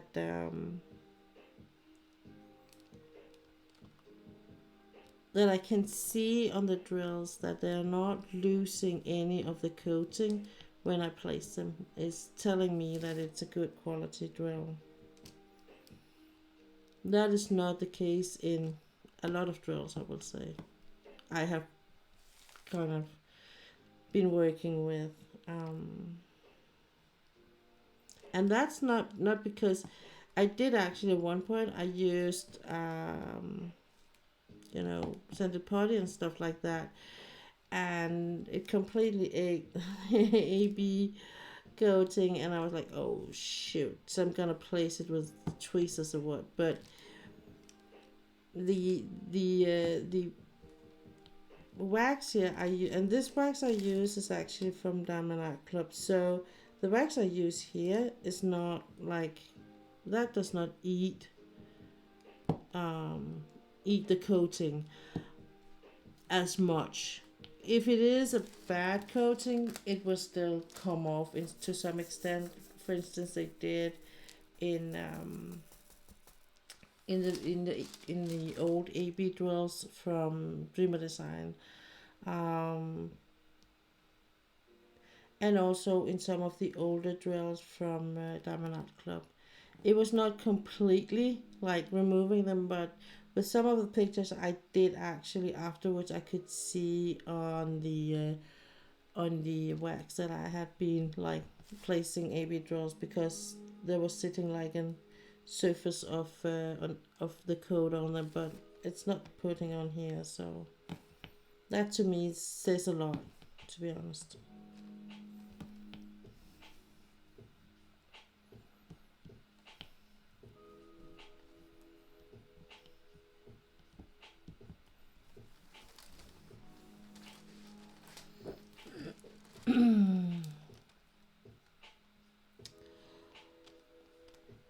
So if you just bumped in to my stream here, welcome in. My name is Pia and this is my creative corner. Today I am working on my diamond painting picture from Diamond Art Club, and it is a picture called Snowdragon, and the artist that is behind it is called Anne Stokes. The drill is square drills, and there's 43 colors, and the size is a 70 by 90 centimeter. I am about 2/3 of the way. There is a lot. Whenever you hear the size like 70 by 90 centimeter, and you hear an amount of colors that are like the 40s and below, you can be sure that there will be a lot of color blocking with that few of color. So there has been, and I knew it would be like in some areas or some sections would go smoother or quicker than others. But on the other hand, I've also have like a period where I haven't actually been doing diamond painting every day. So some days or some nights, evenings, I have been working on my cross stitch instead of.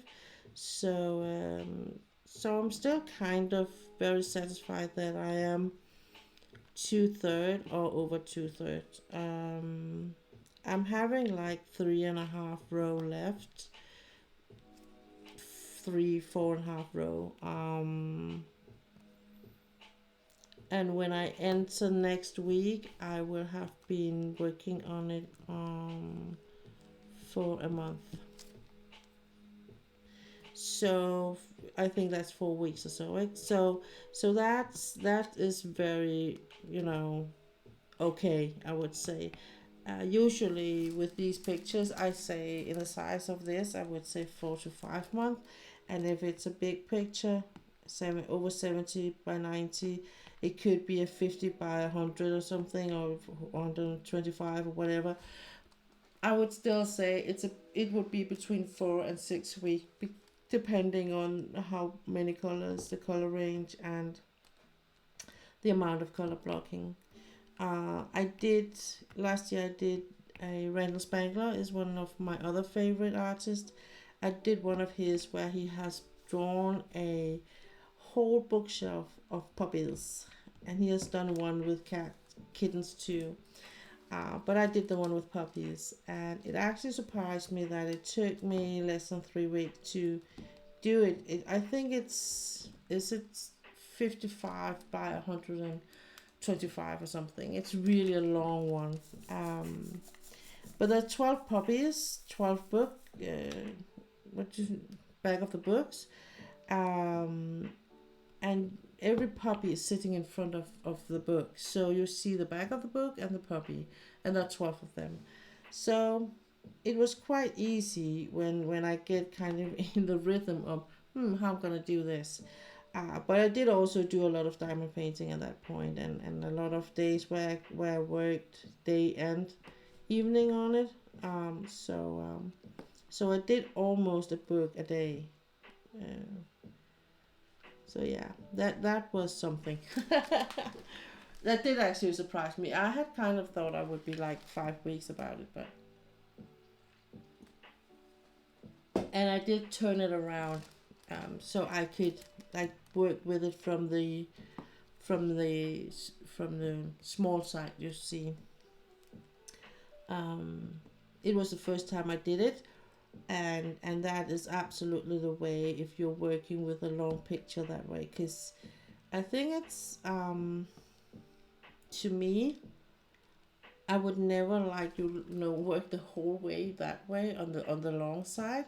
I would always try to work it like from ups and downs like that. So in a way, it would just make most sense just to turn it around. So you used about 4 weeks on it, yeah.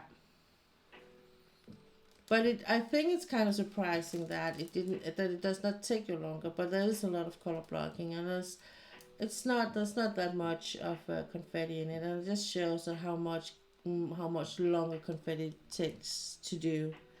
So I mean, the Golden Glade, when I did that one, and that is a confetti heavy one where you do confetti from day one. It took me 5 weeks, and it's a 70 by 50, I think it is. But it takes a long time. So yeah. But this is, I mean, and this is something I work with on this channel. I use this as a channel for me to work with myself. It's also because it is a bit of a challenge not to be competitive about how quick I finish things. It is thing I struggle a bit with, that I really want to be able to show new things all the time on my channel. But on the other hand, I also want to show the process, because that I think is also important thing to show people that things do take time, and some things take longer time than others, but it all ends out in some beautiful pictures.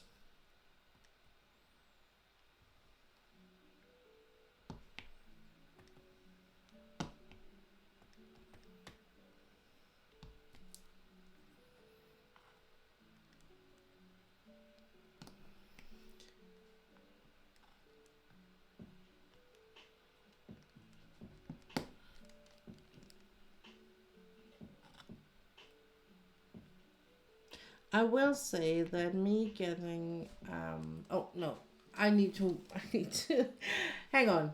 Hold that thought. If you are new here, welcome in, and I hope you will enjoy being here. It is chaotic sometimes, but most of the time it's just nice, cool, cozy, chilling, happy vibes, and maybe me complaining sometimes, but you will get used to it. I am from Denmark, so English is my second language, and sometimes I will say thing in Danish, and for that I do apologize. Mostly it is when I get tired. It can be a bit difficult for me to difference between the two language, but I do my best. Um, I do diamond painting, the thing I'm doing right now. I do cross stitch, I color different things with markers or color pencils. I do some scratch boards or cards. I knit and crochet, but I don't do that as much on stream, just because I really don't feel like I'm crochet, especially not because I'm really not. I haven't cracked the code completely for crocheting. Knitting is better. Knitting is something I'm figuring it out. I can figure that out, but crocheting not so much. I still struggle a bit with the start and stop on the crochet part. So, but that being said, now I put the AB drills down. So that went quite quick.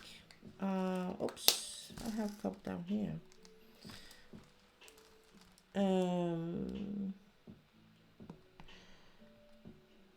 What else? I wish I could gamble. I wish I could play some games. That I would love to do in the future. It is a bit of a scratch or what to get basic stream this one. I have some overlays now, but that is my biggest step. The reason why it is a bit scratched and a bit like, there's not so many bells and ringing and alarms and all that. It's because I can't because my computer is just barely running the stream as it is. So before I do a lot of things, I want a new computer. That is the plan. I'm getting a new computer at one point, just so that I can, do the thing without being scared of it's gonna break down, because that is actually a real thing it could do. And I don't know what I should do if I couldn't. Oh, I know, because I could use my phone. I can always stream from my phone, but then I can't use my webcam, and it's a thing. So no. So I'm trying to just keep my stream alive on the computer I have, and that's why there's not that many shout outs and all that. I'm not rating. I have tried to rate, but that went not really good. So there's the things I need to get sorted out, and until I get a new computer, I can't sort them out. So that's it. But either way, you're more than welcome to join me. I am here Thursday, Friday, and Saturday. No, not Saturday, Sunday. Thursday and Friday, I'm here 8 p.m. Central European Time. On Sundays, I stream from 3 p.m. to 4 p.m. in Danish, and from 4 p.m. until around 7 p.m. in English. I I'm on YouTube, where I put my VODs up. I have a gallery I'm working on, and there are different videos there too. There's some that's called tips and tricks, and they are in Danish, and that is with good intention, because one of the reasons why I started my YouTube channel was because I wanted to do some tips and tricks videos for the Danish people, just because there wasn't that many at that time, and knowing that some people in Denmark are not that good in English, and they would appreciate, I think, some Danish videos. So that was one of the things. On the other hand, I've gotten quite a I got a bigger community in on the international crafting community, so I needed to also do something for that, and that's why my streams are in English. And I stream on Twitch. So that's it. So welcome in, and I hope you will be happy being here. Oh, I have an Instagram account too, so that's where you can contact me. I will be, if you're writing to me in person, I will be answering you if you are polite and nice in your tone. And yeah, and on my Instagram is also where I post if I cancel a stream, or I am like, you know, telling now I'm going live in a minute or so, or doing surprise streams or something like that. I put up when I'm finished with pictures, I will be putting up a small, like, uh, some pictures showing the process and the result. So,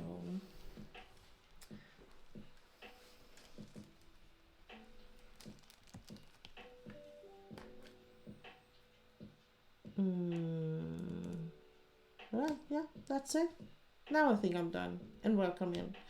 I need to work on that intro someday. um, so while doing that, it really looks like I am moving somewhere with this one. I might actually, you know, hopefully, I would probably just be going until I am done, just because I'm so close now.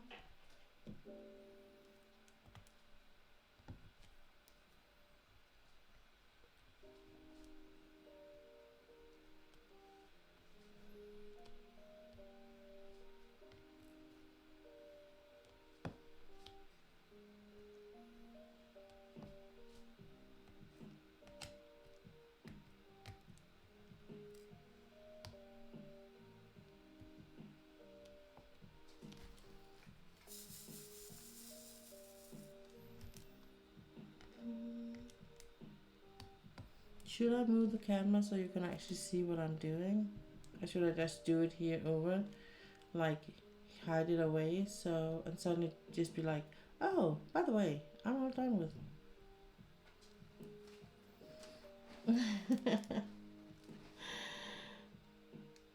Surprise!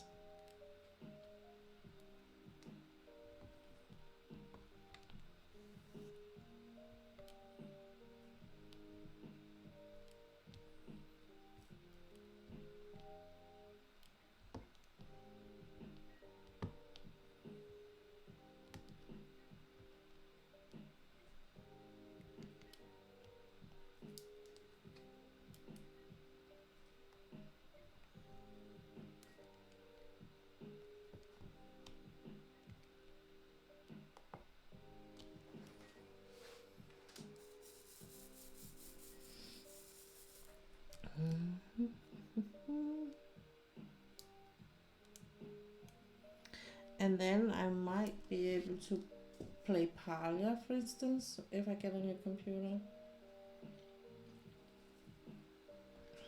Or maybe World of Warcraft. I'm kind of, I don't know if I'm gonna play games on the new computer. The most important thing for me is I'm gonna get a computer that is strong enough to, you know, run a smooth stream where I can do all kinds of alerts, have some animated things going on with the overlay and stuff like that. So kind of, I'm free to put my interface together as I want it to be. So I don't think I'm gonna have like a Pokemon game or anything going on my stream like in other streams. But it would be nice that I could have some either a drop game or that the showers works and all that, and yeah, that would be nice. Of course, things that I can't have on my stream because I'm not having any ads So that is why, if you're wondering, is why there's nothing to redeem here and you can't earn any points.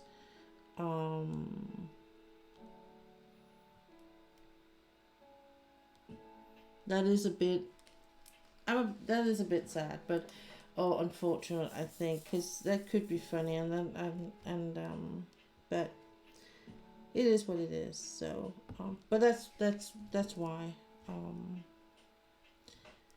If ever I get my life on under some sort of control, or I hope that life will come back to balance. It usually does to some extent, and I get a computer and all that gets sorted, and so I think at the end of the year, it would probably be nice to have some kind of giveaway just to appreciate those that are hanging around during the whole, chaos and all that is going on, and me canceling streams, and then I'm here, then I'm not, and just being a part of this journey for me that I'm entering. I'm just taking some steps into the unknown. Not like it's a big drama thing, but it's like I have to make some changes in my life, and some of them will be easier than others, and some of them will be like having more an impact on me than others will.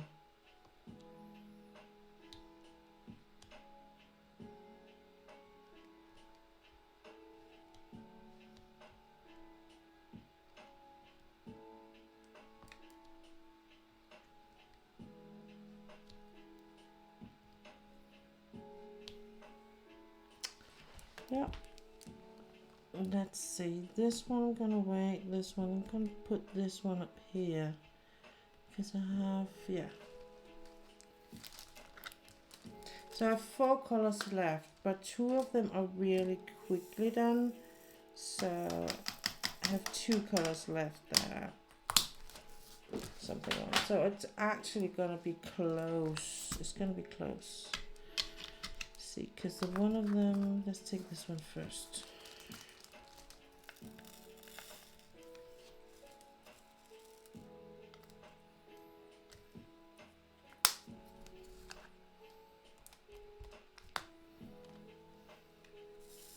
Oh, the color of this drill is almost the same color as my stubber here. It's kind of funny. I don't know if you can see it, but they're almost same color.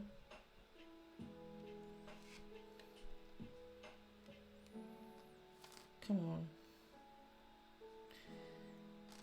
Yeah.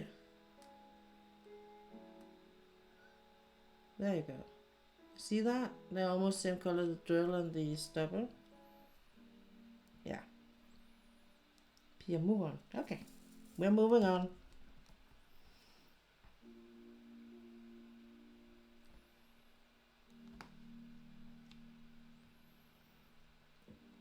So, depending on how everything looks later on, I have different hopes and wishes for the summer and the fall.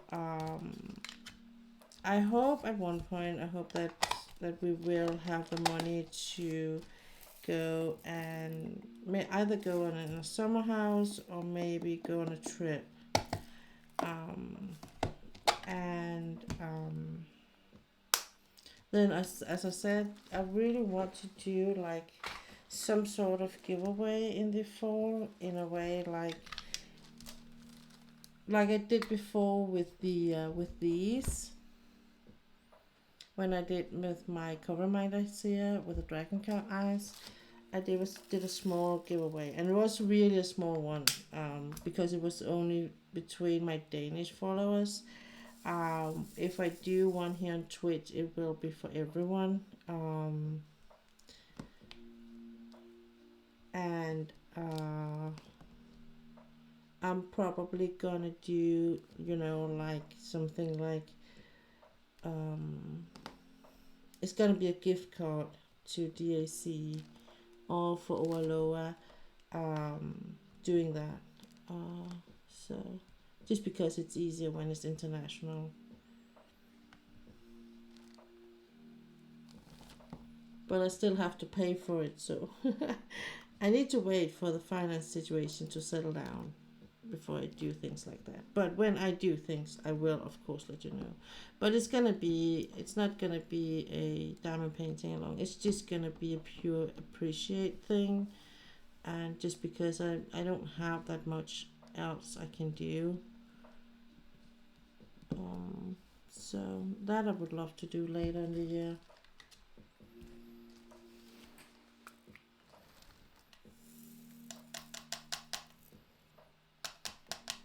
It might be a Oaloa gift card, just because Oaloa has both a cross stitch and I think they have some puzzles too. So it's not just diamond paint.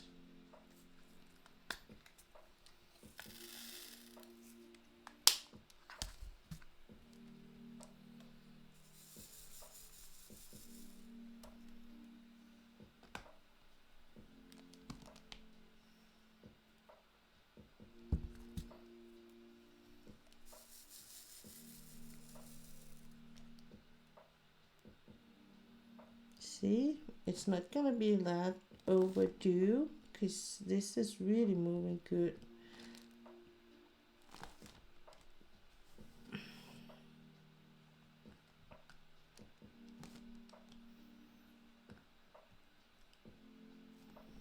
So I did get to finish this section during stream, even though I did have a bit of a doubt. But this is because I talk a lot, and sometimes when it's something that's really important to me, I will be like I will just be talking, not be diamond painting.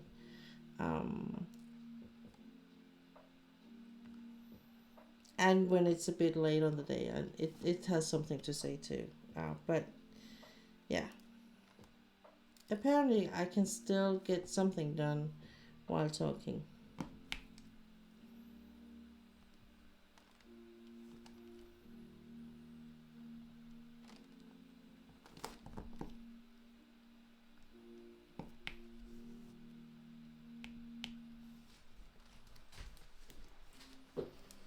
So what I'm gonna do is when I'm done with this section, I'm gonna remove the whole light pad and everything, and I'm gonna show you as much as I can of the dragon, and I think we're gonna end the stream there. I know that I do have a thing about the angel cards, Hula. I know we're gonna do them tomorrow, and we're gonna do them, and if I'm not streaming tomorrow, we're gonna do them Sunday. We are gonna do at least one time of them during these 3 days. That I can promise you. I haven't completely forgot about it. It was just I really want this section done today, and that the angel cards had to suffer a bit on that account, unfortunately. I hope you can forgive me. And if not, too bad. So the thing is actually showing up here. I think it is a bit of the branch or so. Yeah. It is. Oops. Let's see. It is this. Come on. Get in the picture. There you go. It is in this part here. We're getting around to.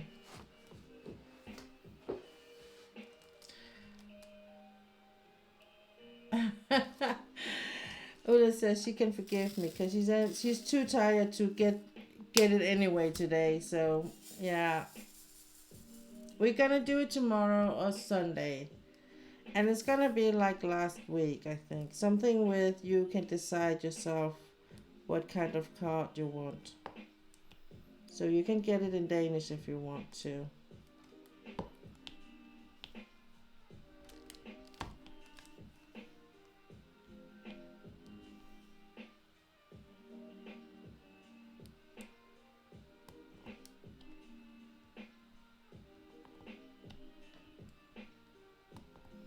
So this is the last color, and then I'm gonna clean up my table here, and I'm gonna take this off the light pad and I'm gonna show you the result so far, and then I'm gonna put it in my living room again on the other light pad, and we're gonna stay in there until it's finished.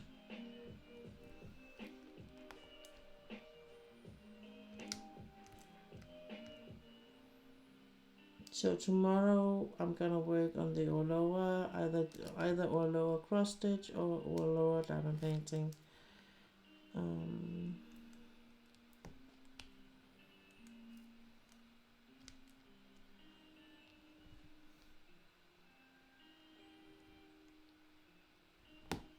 Or both. Or both. Let's see what the evening will bring. Hey, Mrs. Kitty, welcome in. Wow, looking good, thank you. I will show you a bit more of it when I'm just gonna put this color down, and then I'm gonna show you how much and all that.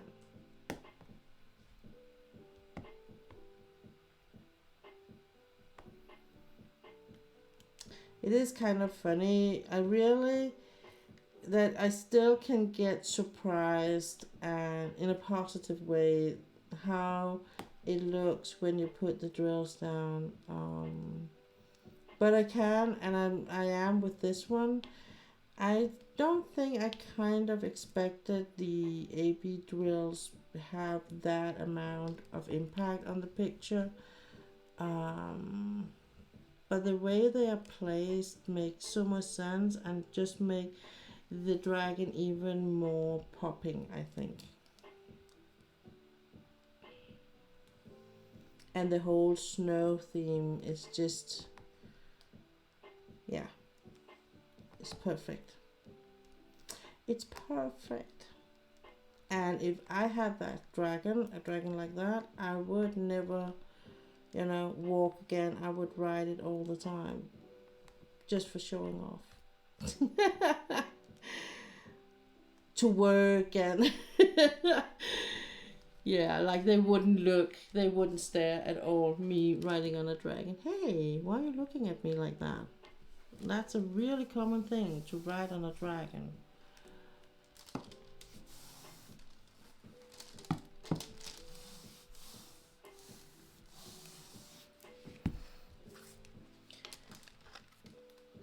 Hey, Benj. Yeah, I'm still, because, I just wanted to finish the section before I end the stream. And I was like, in the situation where I was like, I'm so close that it's gonna be max 30 minutes. I'm gonna be over.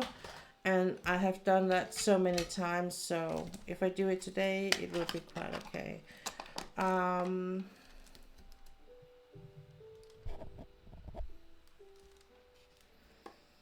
So what I'm gonna do now is I'm just gonna pack these things up here.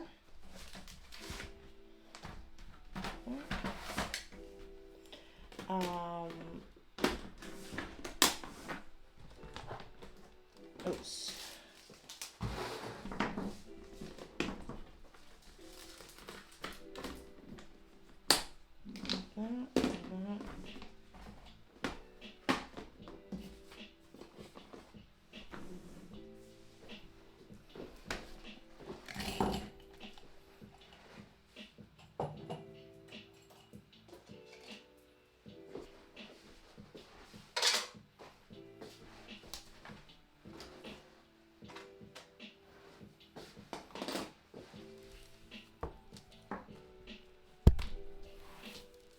So I'm gonna show you how it looks, the whole picture now, and then I'm gonna end the stream by showing the Munimade trays one last time before I end my my small but steady growing collection of the Munimade trays. No, I don't think I'm gonna buy any more of them now. She says. It's like with when you have one, you can never just have one. You will have to buy the whole collection thing. It's gonna be something like that with the Munimade. Like a bit like how it is for me with the with my nose collection.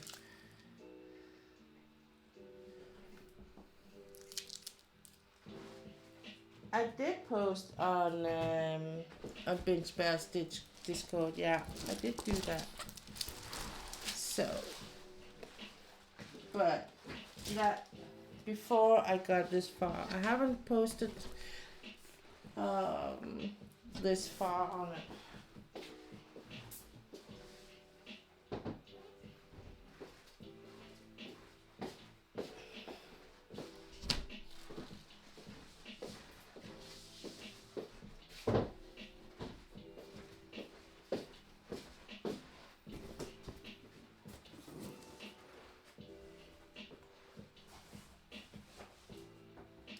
I did see the release papers you were flashing in your Discord page. I did see them. I think you have a thing with accessorize, to be honest. I think you have. Let's see. Gonna give it like that.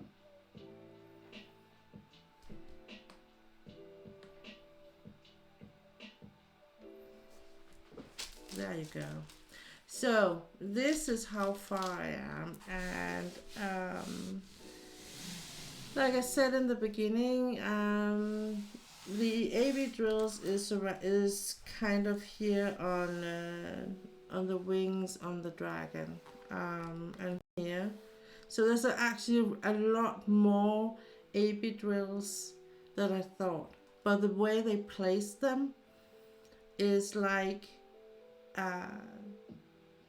If you place them right, you don't have to use as many. So it's not like it's too much, it's just enough. And I myself has been using a bit of blue crystals here for the eye. I thought the light blue would go good with the rest of the theme. And then I did a bit of here with the scales here. I did a bit of AB drills. I might change a bit up here, just with black ABs. But I wanted to see how much the white was, shining through, so to speak. So, just to give you a sense of how far I am, just gonna turn it around just because it's that big. It's that big, and my table is a bit filled right now. So I'm gonna add another row to this, so I will still have 2 rows here. So I have another row here, so I can use this one. So this is another row. Okay, let's see here. And then if you say here, and you say around here. So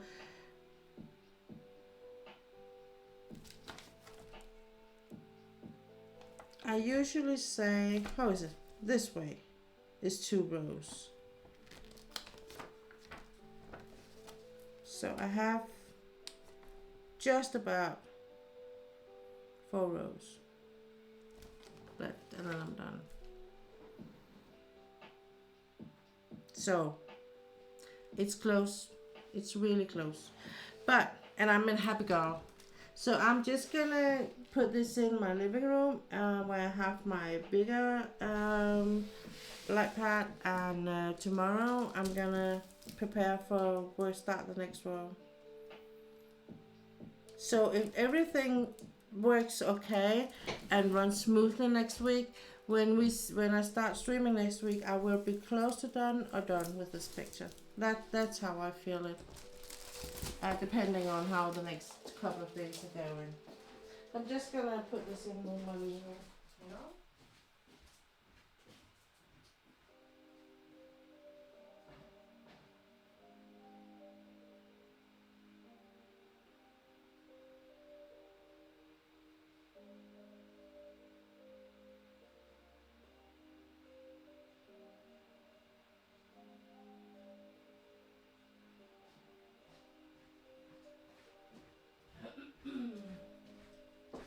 So, before ending stream today, I think I'm gonna just show the trays I bought from Munimade. And this is just because people has been asking me, and Munimade is kind of my... They got me. They got me. So this is my really small collection. I don't have a much. These were the first I bought, and the reason why I bought these were just to get a sense of the size. And I think I got them around Halloween and winter. That was why I chose these two colors. This one was the one that came with when I bought Alma the Cosmic Witch. I ordered this one. This one I have been really happy about. I really appreciate the lid and the stopper. I like the size of these. I know they're a bit big for some people, but I really like them. I like the length because I can really get to shake the drills, and even when I have a big multiplacer, long multiplacer, I have a lot of place roaming that I really like. So these are my new ones, and I got them like, I think it was yesterday, Wednesday.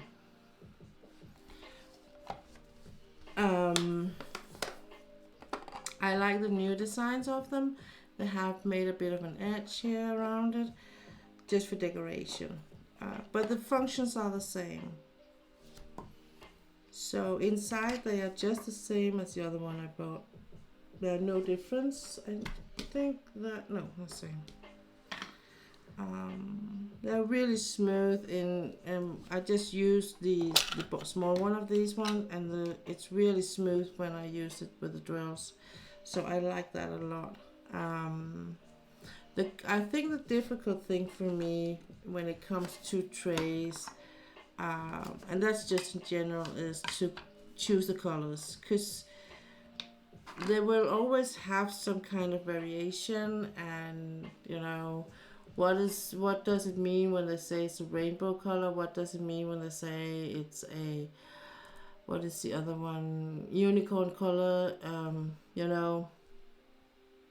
So, but I think no matter what, to me, was like, I'm gonna love it no matter, because I'm gonna choose color in a range I like. I'm always like, should I choose a darker color, and what does that make an impact compared to, for instance, if I work with another color range, drills and all that. But I was like, I think I kind of overthink it, and I did. But the good thing about this is I can actually use this stopper and this lid. So if I feel like I need a tray where there's a bit more neutral colors, I can use that.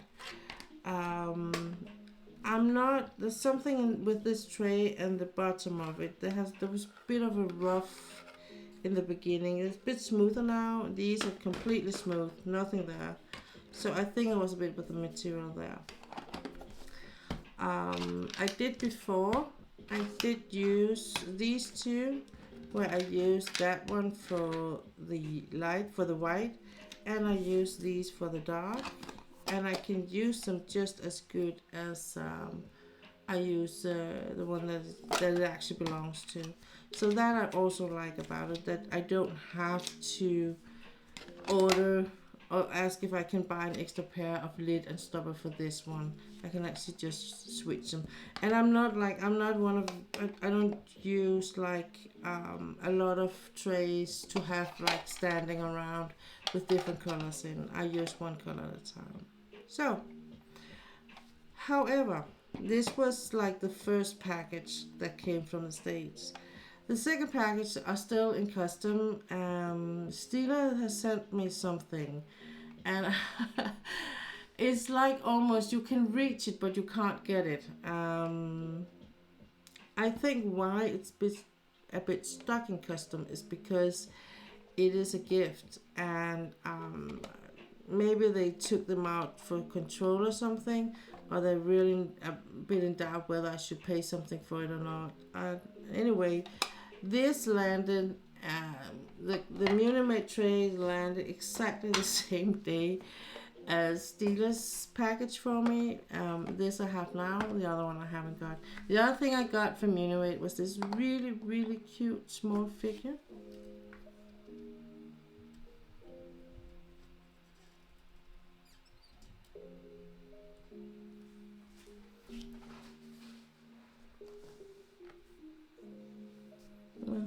Closer.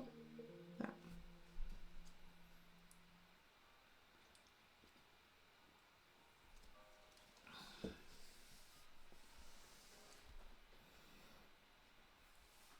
I think we are very expensive relationships we have going on, Bench Bear, with the release papers and all that, and diamond painting pens and trays, and it's just one thing after the other. But yeah, the only reason why I have the Munimade trays now is because I already paid for them before all this happened with my husband and all that.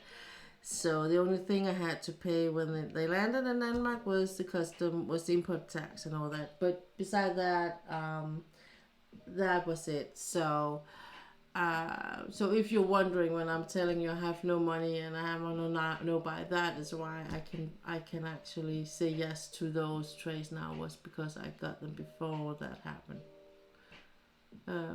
I did look at these trays, but I am going to hold out as I did order new trays already this week from France. Okay, is that from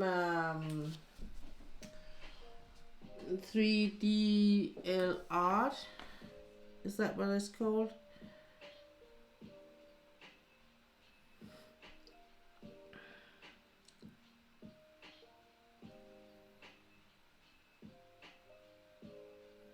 I'm just happy I didn't get to, order something on Etsy before, we got in the belief that that he got the job and then he didn't got it anyway. So, I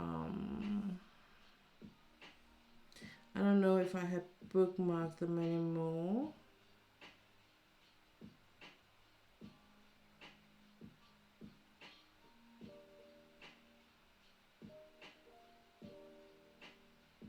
Yeah. I think these are from France. Isn't that from France?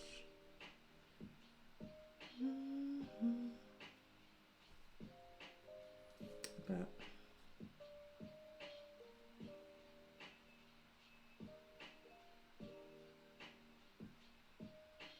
no.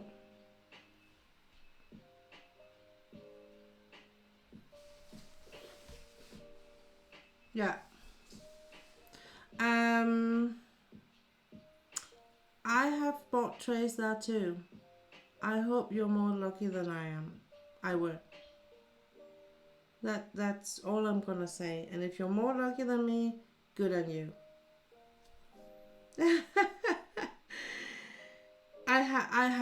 I wasn't very lucky with with the things I got from them and the aftermath on it. So, but yeah. So I hope you're more lucky than me.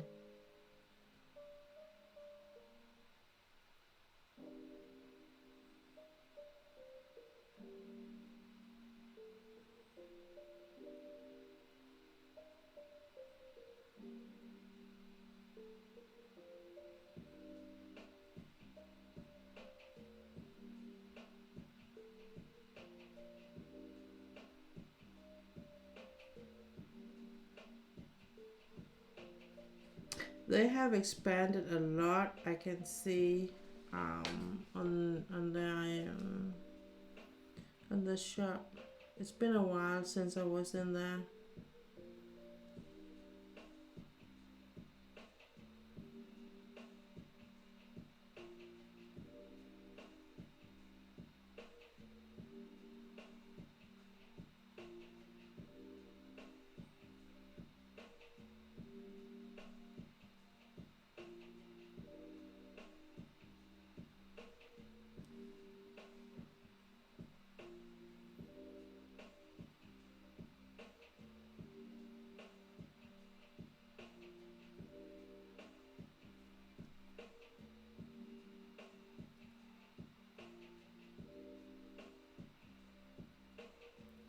Lunia 3D, I don't know about. Um, but if they have improved themselves and what they deliver is a good thing, good product, they have learned something of the bad reviews they got back in the days. I think that's. It's just I'm not gonna. I prefer not to talk bad about a company that I bought something from one time, um, 3 years ago. Um, I think I did a very short review on them when I got them, and as I said at that point, I was not impressed of the quality of what they sent me in the thinking of that I paid money for it, and I was not impressed on how they sent it, and I was not impressed with the custom service. But if they have learned, because they did get some really harsh reviews at that point afterwards, I saw some other had the same experience as me. So if they learn, and it seems like they have, because they do get some really nice reviews in there now. So I'm not gonna talk bad about them, because they have. If they, I believe in people they are allowed to get a second chance, and if they have improved themselves, I'm not gonna give them any bad things from me, because I'm just not using their trays anymore.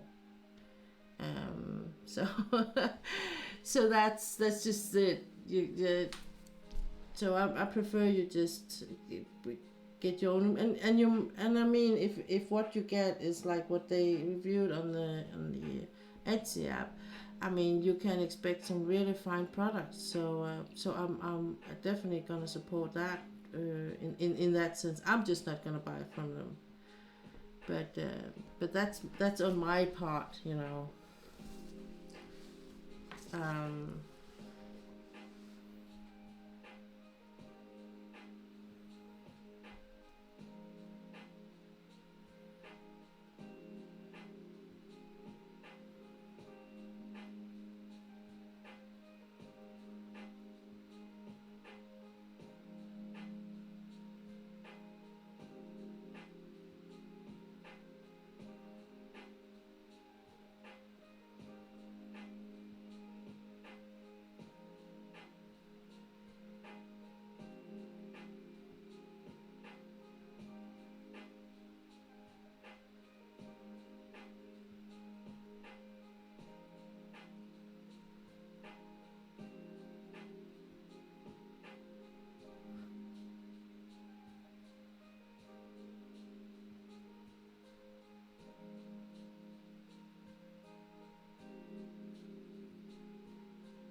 Okay. I think that must be the words for today. I am back tomorrow with a lot more diamond painting, maybe cross stitch. It's gonna be either way. It's gonna be from Loa, and yeah. And then I have promised Ulla tomorrow we're gonna look on some cards. So if I'm online tomorrow streaming, we're gonna do some angel cards some time during the stream, whenever it fits in. So far, thank you for all of you stopping by, all of you that have been just keeping me company in the lurking corners, and all of you that has been part of my chat. I hope to see you again soon, and until we do, take care of that, stay safe, and yeah, see you around. Bye.